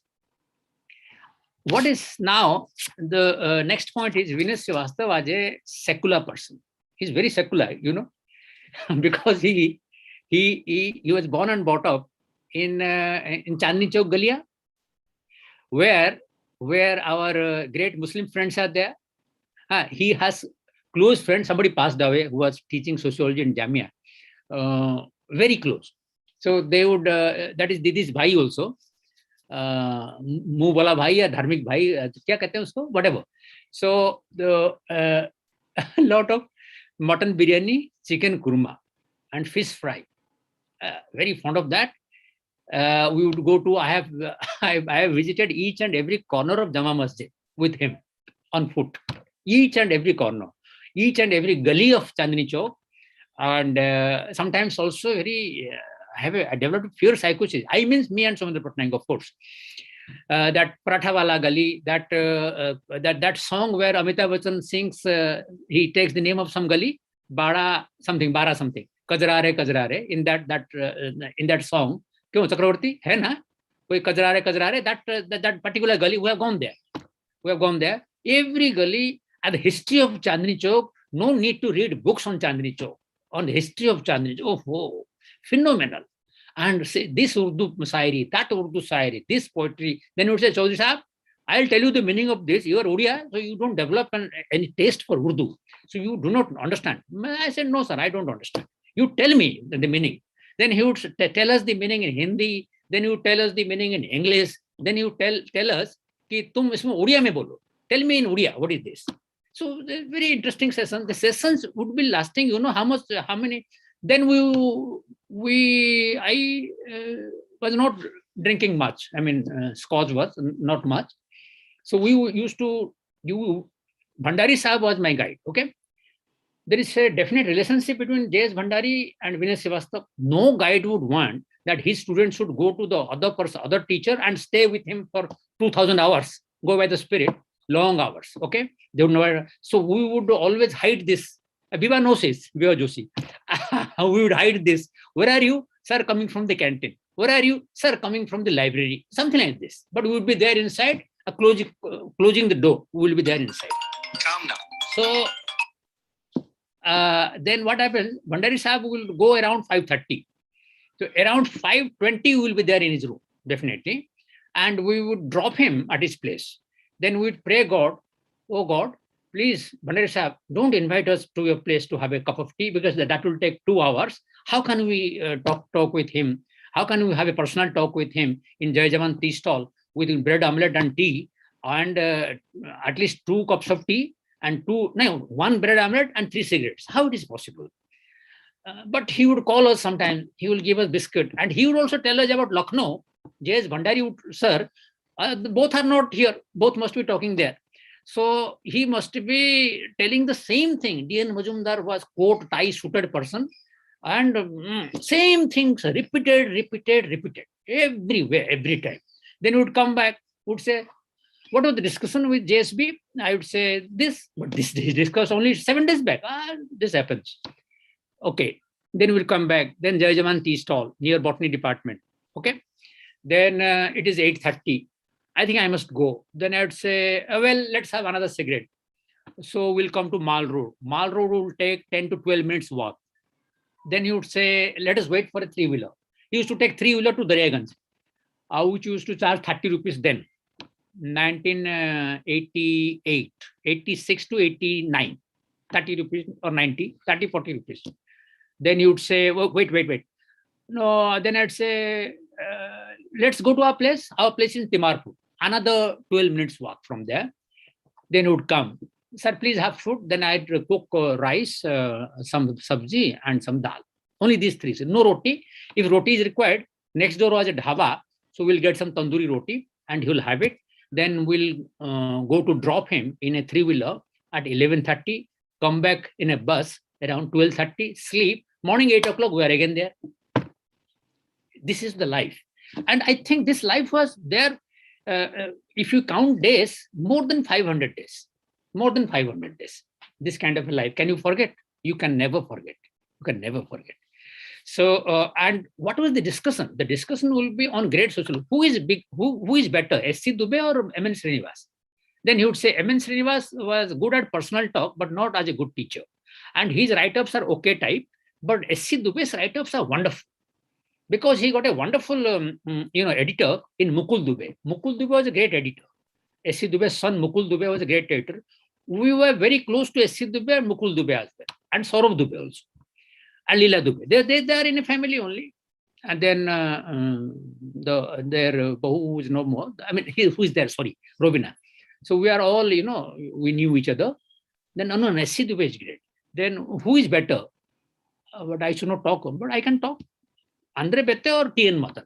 Very difficult, Now, with whom I'll discuss all this? Andre Bette or T.N. Madan? Who is better? Which anthropologist is better? S.C. Roy or N.K. Bose? N.K. Bose or Suruji Sinha? He would say Suruji Sinha is better. Something like this. The discussions on sociologists and anthropologists, their personal life is all known to us because of him. And personal life should be known to people. Yes. They should learn something from them so that they would not say, oh, I am the best. No, you cannot be the best unless you learn from the others. And learning mechanism starts unlearn to learn. You must unlearn to learn. So he would say, you unlearn, then you will learn. This learning mechanism was very wonderfully explained by him. So he was a great secular person. Namaste, Didi. Didi. Okay. All right. So we're missing all this, but I have fond memories of him. I don't cry. I don't sob into that. I keep on writing. I will try to finish his unfinished projects. It will be endless if I continue. So I stop here. Thank you very much for giving me this opportunity, Chakravarti Mahajan and Mitra. Thank you. So thank you very much. Thank you for this beautiful tribute to Sir. He always spoke very fondly of you and his time in Lucknow, and he would tell us about all those mahfils which happened at your place. He would often recount his association with Professor Nadeem Hasnain also, and all the good times. Yeah. So thanks for recounting those days and your association with him. Thank you. I again want to thank Professor Shalina Mehta, Professor Basa, Professor Subho Ray, Professor Venkat Rao, Professor Siva Prasad. Ma'am is here, Ma'am Kumkum Srivastava. She was with us in the morning. Vibha is with us since morning. Thank you everyone. I now hand over this to Professor Mitra. Sir, are you there? To formally close today's session. All right. Yeah. Aage Mitra Sahab. Thank you, Dr. Chakravarti.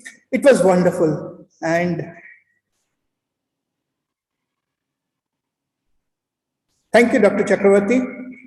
It was wonderful, and all of you were so amazing that it really made us so proud that we are Professor Srivastava's student. Once again, I express my heartfelt thanks for all the participants and for all the speakers who joined us today and gave such moving accounts, both academic as well as personal relationship with Professor Srivastava. So once again, I thank you all, and we end the day here. We are going to meet tomorrow 9:30 sharp. So goodbye here from Department of Anthropology. I and my colleagues once again thank all of you. Thank you.